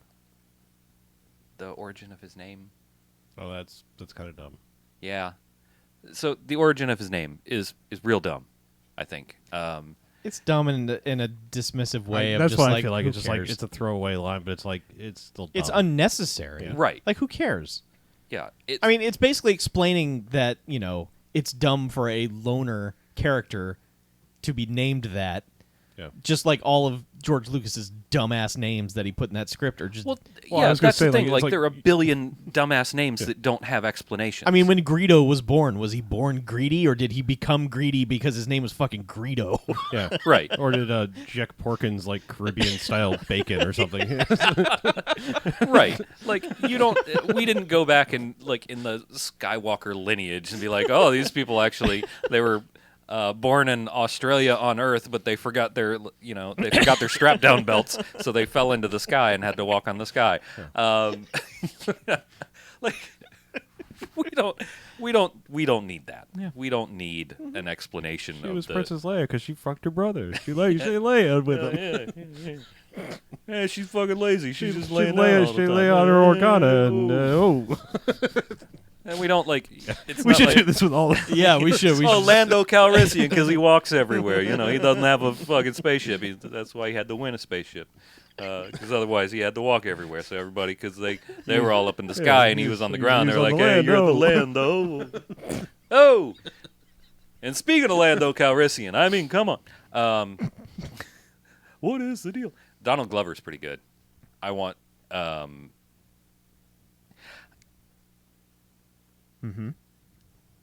I just want the Adventures of Lando Calrissian with Donald Glover. I feel like before the movie came out, that's what everybody wanted. It was like, why didn't you just make a Lando movie? Well, Like, and they were yeah. gonna, but then all the nerds didn't go see Solo, so then Disney was like, no more Star Wars movies. I hate nerds. Yeah. Just because they did. If you're out there, stop listening to this podcast and go take a women's studies course or something. That doesn't mean look at porn, by the way. Right. And if you don't want to do that, then get fucked. We're also on these cameras too, so you can just look right there and be like, Well, sorry. I'm used to looking at the incorrect camera, so. But anyway, Donald Glover is really good. I don't feel like there's enough with him. I don't feel like he gets to do as much as he should. well, he does one thing too many. It's robot. Oh, yeah, that was dumb. Plato's fucking that robot. But he manages to do the Billy D. Williams voice really well. I was really surprised by that because I don't think I saw much of that in the trailer, and I don't think many people talked about his voice. I don't think he talked in the I trailer don't think he at all. talked. He just stood there looking Yeah. cool, and everyone was like, "Yes, Lando movie, give me that." He's wearing a cape. Yeah. He has a room of capes. Right. But, like, there are a couple lines that he delivers to Han, like, the one that's like, "I hate you, I never want to see you again," or something like that, and I was like, oh my god. Mm-hmm. Just his delivery is so perfect in that, and I really liked it. The robot thing, L337, shouldn't have been called L337. That's dumb. That is dumb. But is Greedo dumb? Yes. But like L337 is not like elite hacker, droid. Right. It's just regular hacker. All droids in the Star Wars universe are amazing hackers. Yeah, because they have hacking tool built Right. into It's whatever. you just jam your finger into the slot or whatever. do. and you have access to all the Death Well, you Star could plans. skip, Women's Studies 101. Yeah. Got nerds out there. Proud and erect right here. That's our new tagline this week on the BMFcast. But that little subplot was a little bit weird. That's my only problem with the movie is that Is whole the thing. subplot? Yeah. Which of the L337 subplots? all of it, just that whole Okay. character. I mean, it's not that I'm anti-woman robot or something. It's just like I think everything about that character was dumb. Like There's no pro-woman well, robot movement. I'm out saying oh, we made a woman robot. Of course you hate her. No, it's not that. I just think everything you did with that character was stupid. I straight Yeah. out said one of them, and the other one is equally dumb because it's like, as I said when I originally reviewed it, it's like it's a coffee shop nerd thing that they put on the screen. Like if there's something that stuck around from the Lego movie, version of that movie, it was that bullshit because that is such like a William Falcon versus the Enterprise dumb thing. It's like, well, how come robots don't have rights? And I was like, fuck all that. Like that was so transparently like one of those bullshit things that it was like, I don't want to see this. It's Yeah. like it's the Freddy versus Jason in that movie. It's like, oh, what if It was kind of goofy. I don't know. It didn't really detract too much from the movie. It got a cheap laugh out of me a couple times, so it was fine. But it led to that robot rebellion where all the dumb, simple all robots the were just robots smashing went all the fucking things. nuts. That was pretty good. So it's fine. Like, Yeah, it's not the all name bad. is It's- dumb. yeah, it's There's some dumb stuff.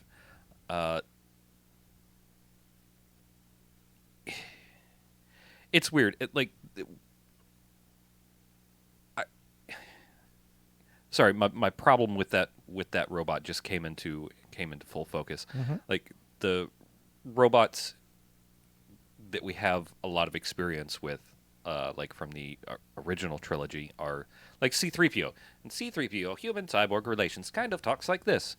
But it seems like all the robots that have come like fully voiced in the rest of the movies just have perfectly normal talking voices. They're just digitized a little bit, so they don't sound like a cyborg should, according to the way I feel about the Star Wars universe. Well, to be fair, C-3PO was built by Desert Jesus, Yeah, so maybe he didn't have the best programming skills. Yeah. but I think a bunch of the other robots also had.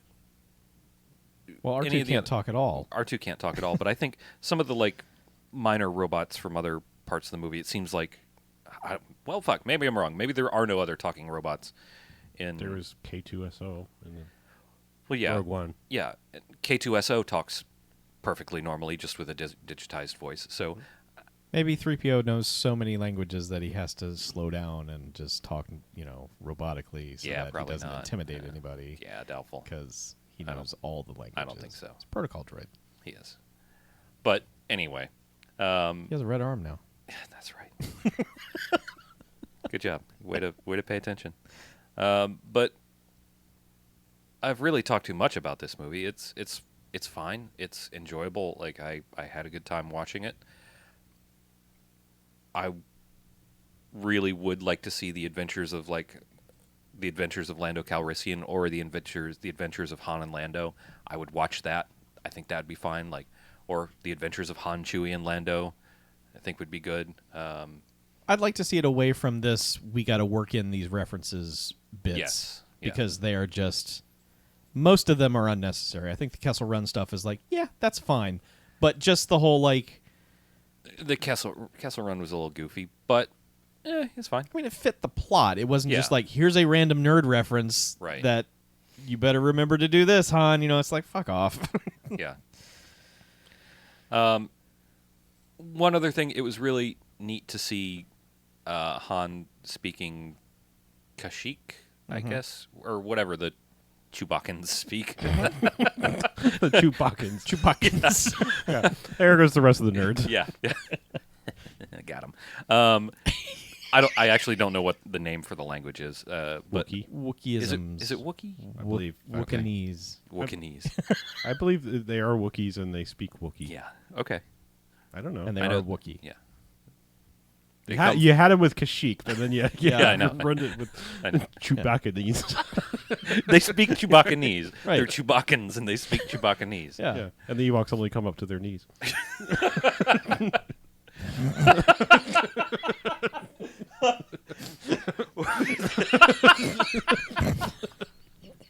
I didn't think it was that good, but all right.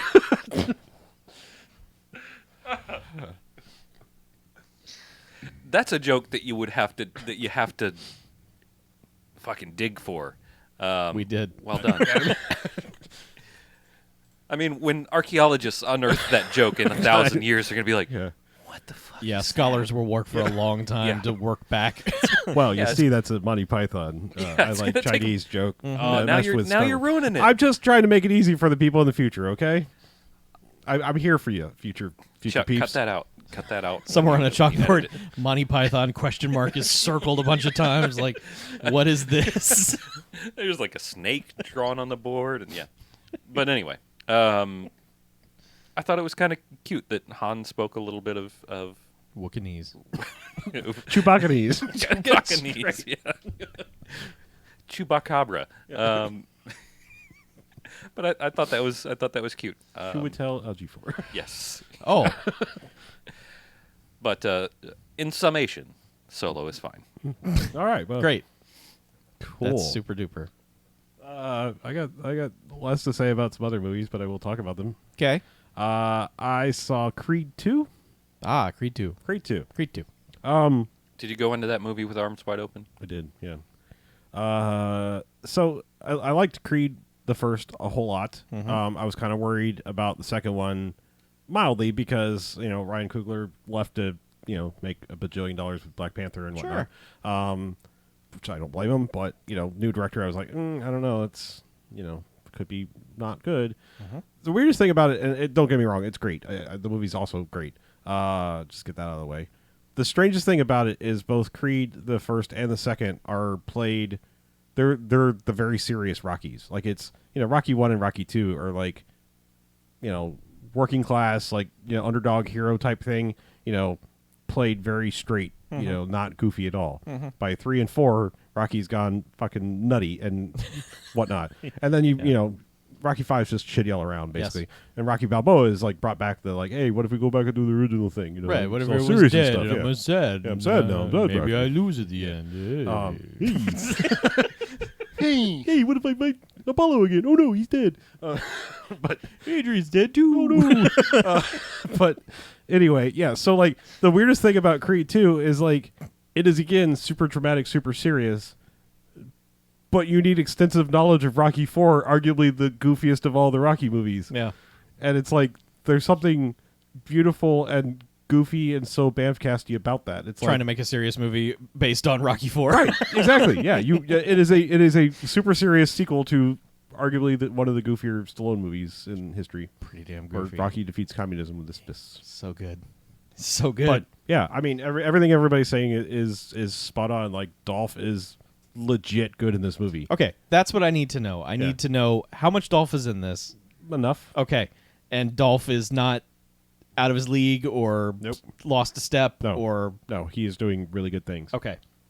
And- Okay, and- because and- the trailers were just like, "Hey," and then that's it. And you're like, "Wait." Yeah. So here, the dynamic. I don't think this is a spoiler. Like, so if you think about original Dolph in Rocky IV, I don't know how much English at that time he spoke. I mean, I know he's not actually Russian, Right. But I don't know how fluent he was in English. So I don't Pretty know. fluent. But I'm saying, like, was it one of those like, hey, you don't say much because it'll be intimidating, or you don't say much because you can't say much, a la Arnold in the first, I think it was the Conan. first one. Okay, so but they made him like, I will say very little things, and then like be intimidating that way. Mm-hmm. So they play that in the same dynamic with Victor Drago, Mm-hmm. and so like, because I think he's like a real boxer, fighter, MMA dude. I don't know what the hell he is. Yeah. He's a fighty guy. He's a fighty guy. So I think it's like they don't give him like many lines. They give him more than original Ivan Drago did, but they kind of put Dolph into the Brigitte Nielsen role in this one, where it's like he's the guy like talking for his son and all this Okay. stuff. So like he's in it extensively. He's his coach. He's like his Okay. guy. So Dolph's still like a piece of shit.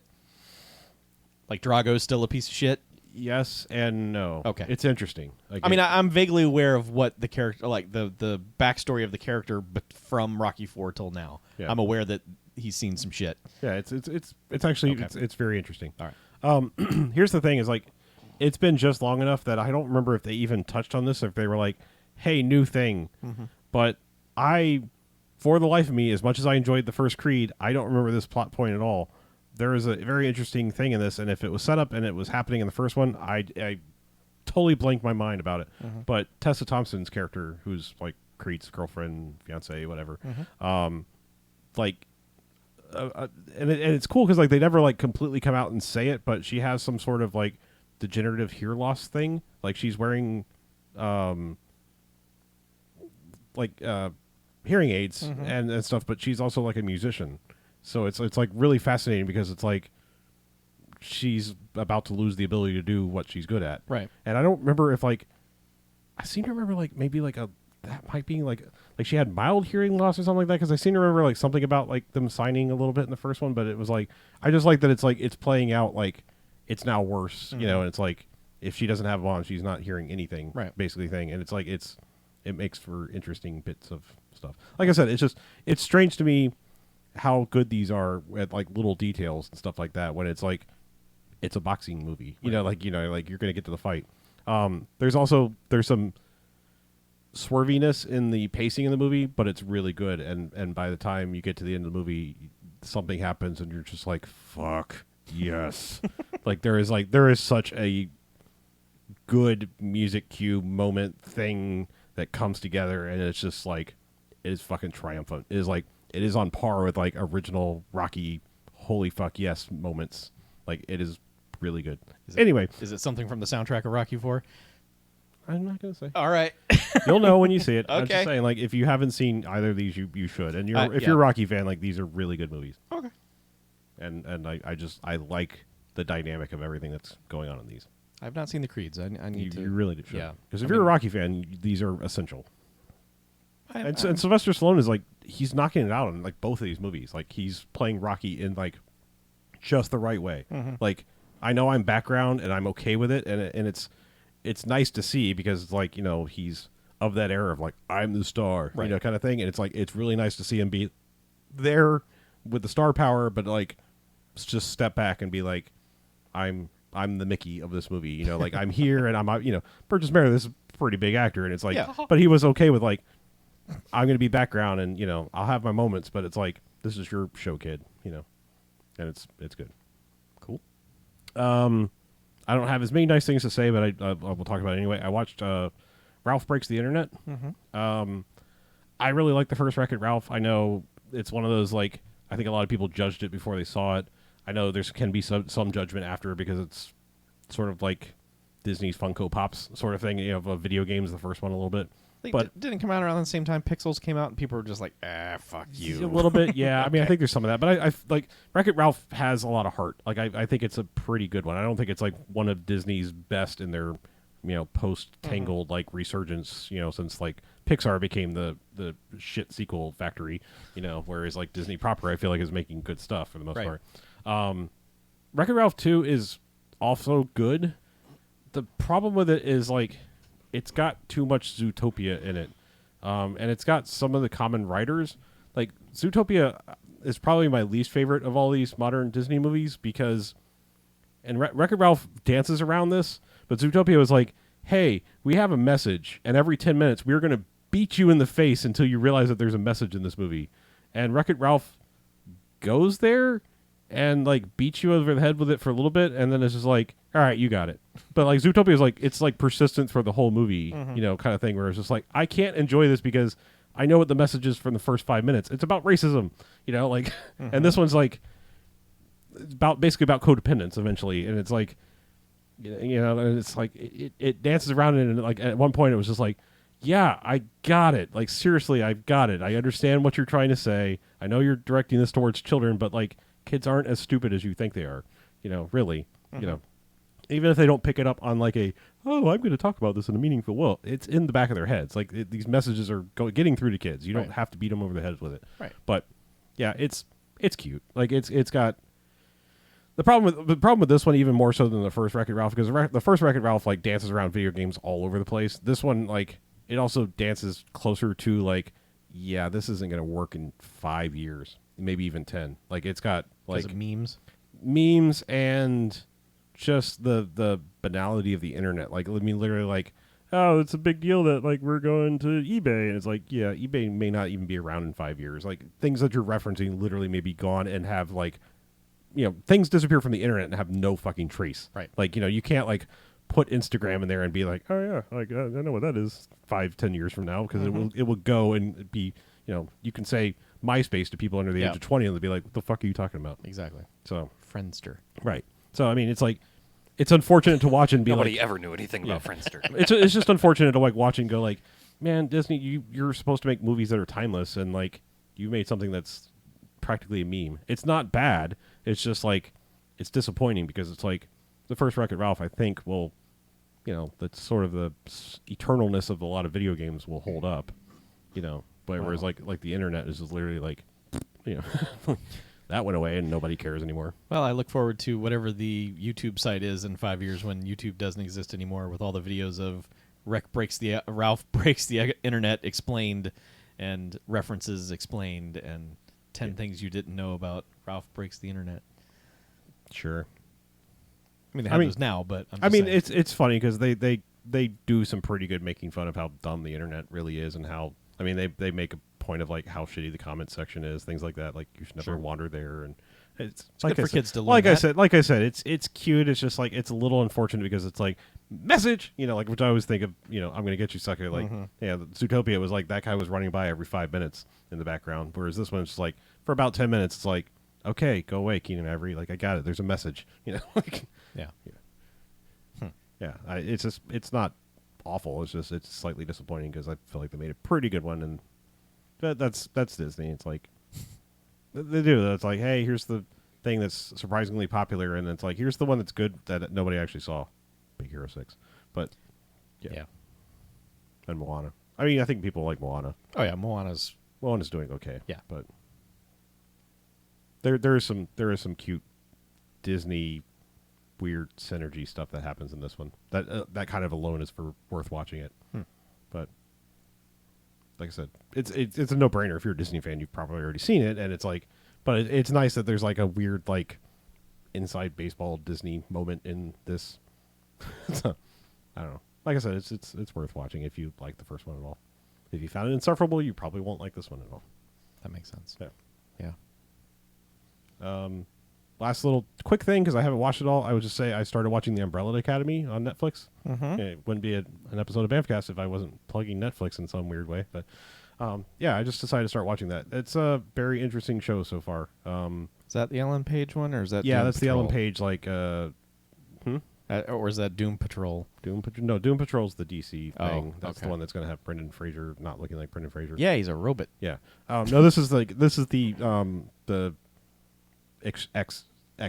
extreme men. It's like X-Men with being extra extreme. I Is mean, it in the 90s? no, well, I mean, it's a edgy X-Men. yeah, they it's snowboard? Edgy, yeah, it's edgy X-Men. It's like X-Men with problems. Do they drink Surge? Yeah, they probably do. No, it's Hope just so. it's super fascinating so far. And it's one of those things like Russian Doll. Like I don't know, maybe Netflix actually listens to criticism, because I feel like Russian Doll and this and like I know some of the movies don't count because they just pick them up, but a lot of these new series are removing the Netflix look that like, oh, you couldn't get these people together, so it's just they're green screen in two totally separate, poorly lit, different rooms. Like they seem to be fixing that and like making things look right now. Good. So, but yeah, no, it's like I'm like 4 episodes in, and there is a. I told other people, but I'm not gonna spoil it. There's a fight scene scored to a song that is very surprising. I think in the 2nd episode, that like when it kicked in, I was like, "Is this about to do what I think it's about to do?" And it does, and if I told you, you'd be like, "Huh?" But in the context, it totally works in some weird way. But I know that's super weird and teasy, but it's a very funny fight scene scored to a song you would not expect. Okay. Yeah, I also like that about like the Russian Doll in this is like they're getting real, like they must have like real money licensing for songs now, Well, because like Netflix, I know, but for a while They got they're, like $299 trillion in venture capital that they'll never pay back. They're licensing whatever they want to license for now.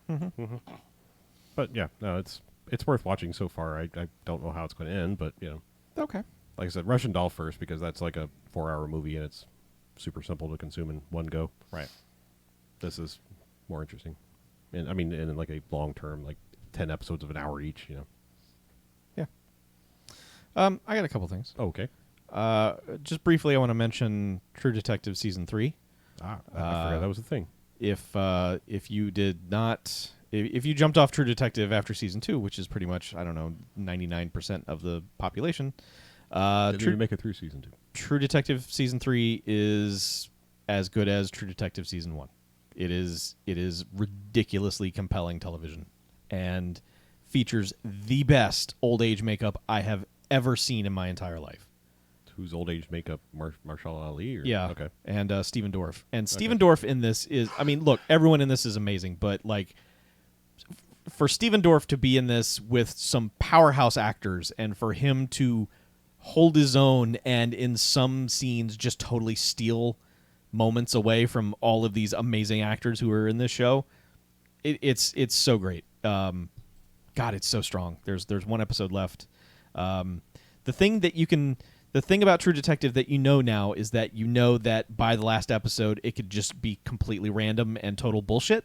So if you just prepare yourself for that possibly being the case, you'll really have a good time with True Detective. So yeah, just wanted to remind everybody it's back. Last episode airs Sunday, so you should watch that. The other thing I want to mention is that I have watched about 500 hours worth of both the first and the second Superman movie. 100 hours worth? It feels like it. Okay. Because there are 3 cuts of the first film and 2 cuts of the second film that are available. So I feel like I've watched so many hours of the first 2 Superman movies. Okay. So if you're going to watch the first Superman, watch the 2001 special edition version. Okay. It takes the best bits of stuff that was in the 3-hour TV version and edits it back into the original film, and it's kind of like, I mean, this is a wildly different example, but it's kind of like Deadpool 2 in that it adds stuff in that's really contextual and good and fleshes some things out. Like fixes some pacing issues? Yeah. Yes.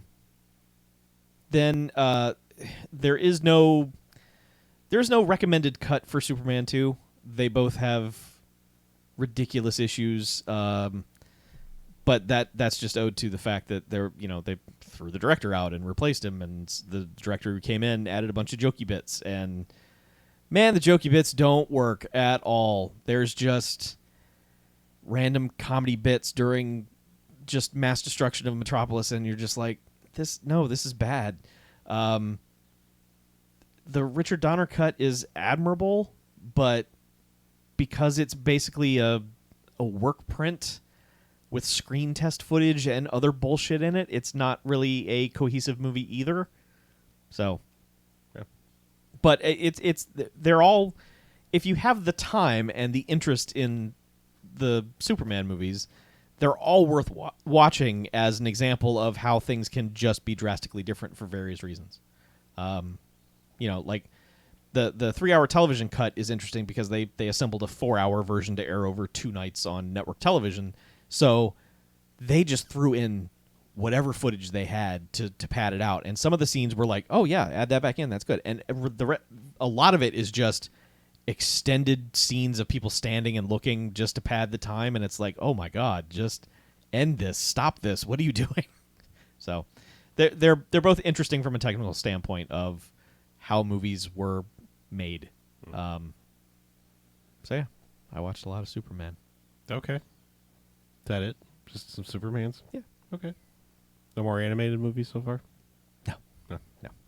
Gotham Knights put a halt on that for now. Well, the Superman thing kind of took over. Okay. Like any waking moment I have is like, all right, I got to watch this third fucking cut of Superman. Let's see what this one is. So, Did you know you don't have to? I want to. Okay. I like them. Well, don't feel like you have to. That's super, man. Man. I'm building to Superman 4, which I've never seen. So, You're Would building you a say you're mystery. building? It's. I think anything at this point you're demolishing to yes, Superman 4. I know. I know. From 3 on, you're demolishing I towards know. Superman 4. I'm real interested in reviewing 3 because I think that's the one I've seen the most. And as a kid, I really loved it. Yeah, you're not gonna love. I it know, now. but we'll see. I really can't wait for you to get to Superman 4. It is such a goddamn train wreck. Yeah, looking forward to it. Yeah. All right. Well, That's it. I think we're done, right? Yeah. Yeah, I think Besides so. some contact info. All right. Website is bmfcast.com. Cool. Yeah. That's I it. mean, that covers it, really. Yeah, that That's pretty much great. covers it. If Yeah. you hit the buttons on the right-hand side of that page, that'll take you to everything you really need to see, like our Patreon, our Twitter, our Facebook that we barely use anymore because Facebook is a stinking hole of racist ants and dead memes. But if you want to follow us there, you're more than welcome to. Hit us up on the Patreon if you want to support what you do with your financial dollars instead of like your love dollars or whatever. Yeah, Patreon.com. Keep your love dollars. You can send them over. Patreon.com/BMFcast. As low as $1 a month gets you into the club, and there's a bunch of super good content over there that's really gonna knock your socks off.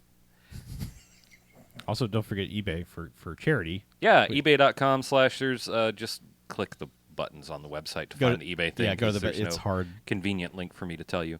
But everything that we, every single cent that we make over on the eBay page goes directly to the National Center for Missing and Exploited Children. So what you're doing not only puts a hot DVD or Blu-ray into your hands, it also puts some hot dollars into a good charity. So do it up over there. Or send us an email, bmf@bmfcast.com, or call the Garfield phone, the BMFcast hotline, 910-5-TALKS-BMF, or 910-556-9263. And that's all I got. Anybody else? I think that's it. Cool. All right, well, let's get out of here, shall we? All right. I'm Harlow. I'm BJ. I'm Chuck. And for Mackie, this is BMFcast out. Bye, motherfucker.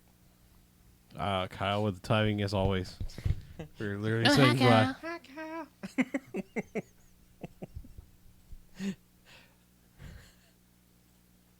I do like that Kyle rushes home, immediately logs in. We're like, I am here. All right, well, we gotta go. Bye. Kyle, you can watch the restream in mere moments. Yeah, it's a lot faster than it used to be, right? Like when we click Yeah, stop, it's- it's like almost a minute. that it's Yeah. available. And I think what it does now is it plays the chat in real time. It does. Yeah. Fancy YouTube. so if you want actually to- did a thing that works. That Well, they'll fuck it They up. stole Oh, it from sure. Twitch. Yeah. They'll fuck it up and then they'll say no one's using it, so we decided to end it. Right. Fucking YouTube. Yeah. Yeah. Yeah. Yeah. So per that discussion, I'm thinking no quarters next week, and then the week after, and then the week after we obviously have to do a BMFcast because reasons, anniversaries and stuff. Wait. Well, next week if we do no quarters, it'd be the week of the 28th and the 1st, and the week after would be what will have to be our 10-year anniversary Okay, I show. got you. Yeah. Because I will be Okay. on the week proper of our 10-year anniversary. Right. Because I wasn't thinking. Okay? But yeah, 10 fucking years. 10 fucking years. Should we do Christ. something? Hmm? Should we do something? Do something? Fans out there, let us know if there's a thing you want us to do. We probably just need to pick a bigger movie. That's what we usually do. Yeah, but I mean something to celebrate. I mean, like we all get like tattoos on our necks or something. I think that would hurt. Well, I mean, you know, maybe we could celebrate with do something to celebrate with our fans and our friends. Or just our fans. I mean, it's not like we have friends. It's true. Less every time we talk because we make fun of anime weebs and Yeah. all those kinds I'm surprised there's anybody left Oh, in yeah. our Yeah. Discord with Yeah. an anime avatar. As much shit as we talk about the Weeble Wobbles. Well, they Weeble weebles wobble, but they don't fall down. That's true. That's the problem. We did give them their own little zone to hang out in, Yeah, but they. never been in there. There could be so much tentacle porn there. I have no idea. Yeah, I check like once a week. Oh, do you? I Okay. look through to make sure that nobody's breaking the rules. Okay. I mean, like I said, fuck all could be happening there. Same thing with the sports zone. I've never been in there. Sports ball is just some random crap. I mean, it's not really. Yeah, some shit about wrestling occasionally leaks in there, but we do have a regular wrestling ring for it. But yeah, there's some shit in there. But yeah, the Weeb Hut is fine. Here's something that, not that Discord's listening, but here's They're something acting- that Discord should do. Is I've found where comedy or conversations gets going and we're making jokes or whatever, and then like we realize we're in the wrong channel. You should be able to like tag all those and move them to the other channel and continue the conversation. Yeah, that would be awesome. Yeah, I would like to be able to do that too. That would be really nice. I've seen. I will generally like. I know that there are a couple Discord servers that I'm in where people are really strict about that, and if a conversation even begins to go off the rails, one of the like channel mods will come in or server mods will come in and be like, "Hey, move this over to this other chat." I feel like that always kills the conversation. Oh, absolutely. Yeah. So I try not to do it unless it's like really. Oh yeah, I don't mean like coming in. I'm Yeah. just saying like. But I'd like to be able to do that without. Yeah. I'd like to be able to move that conversation without it like disrupting the flow. Just be like, hey, moving this over to this channel. Everybody, have fun. Make like have a little link or something. That'd be really nice. I've been thinking about that actually a lot in the last month or two. It'd be nice. All right, let's shut it down because I think Chuck's waiting on the card and stuff. So. Yeah.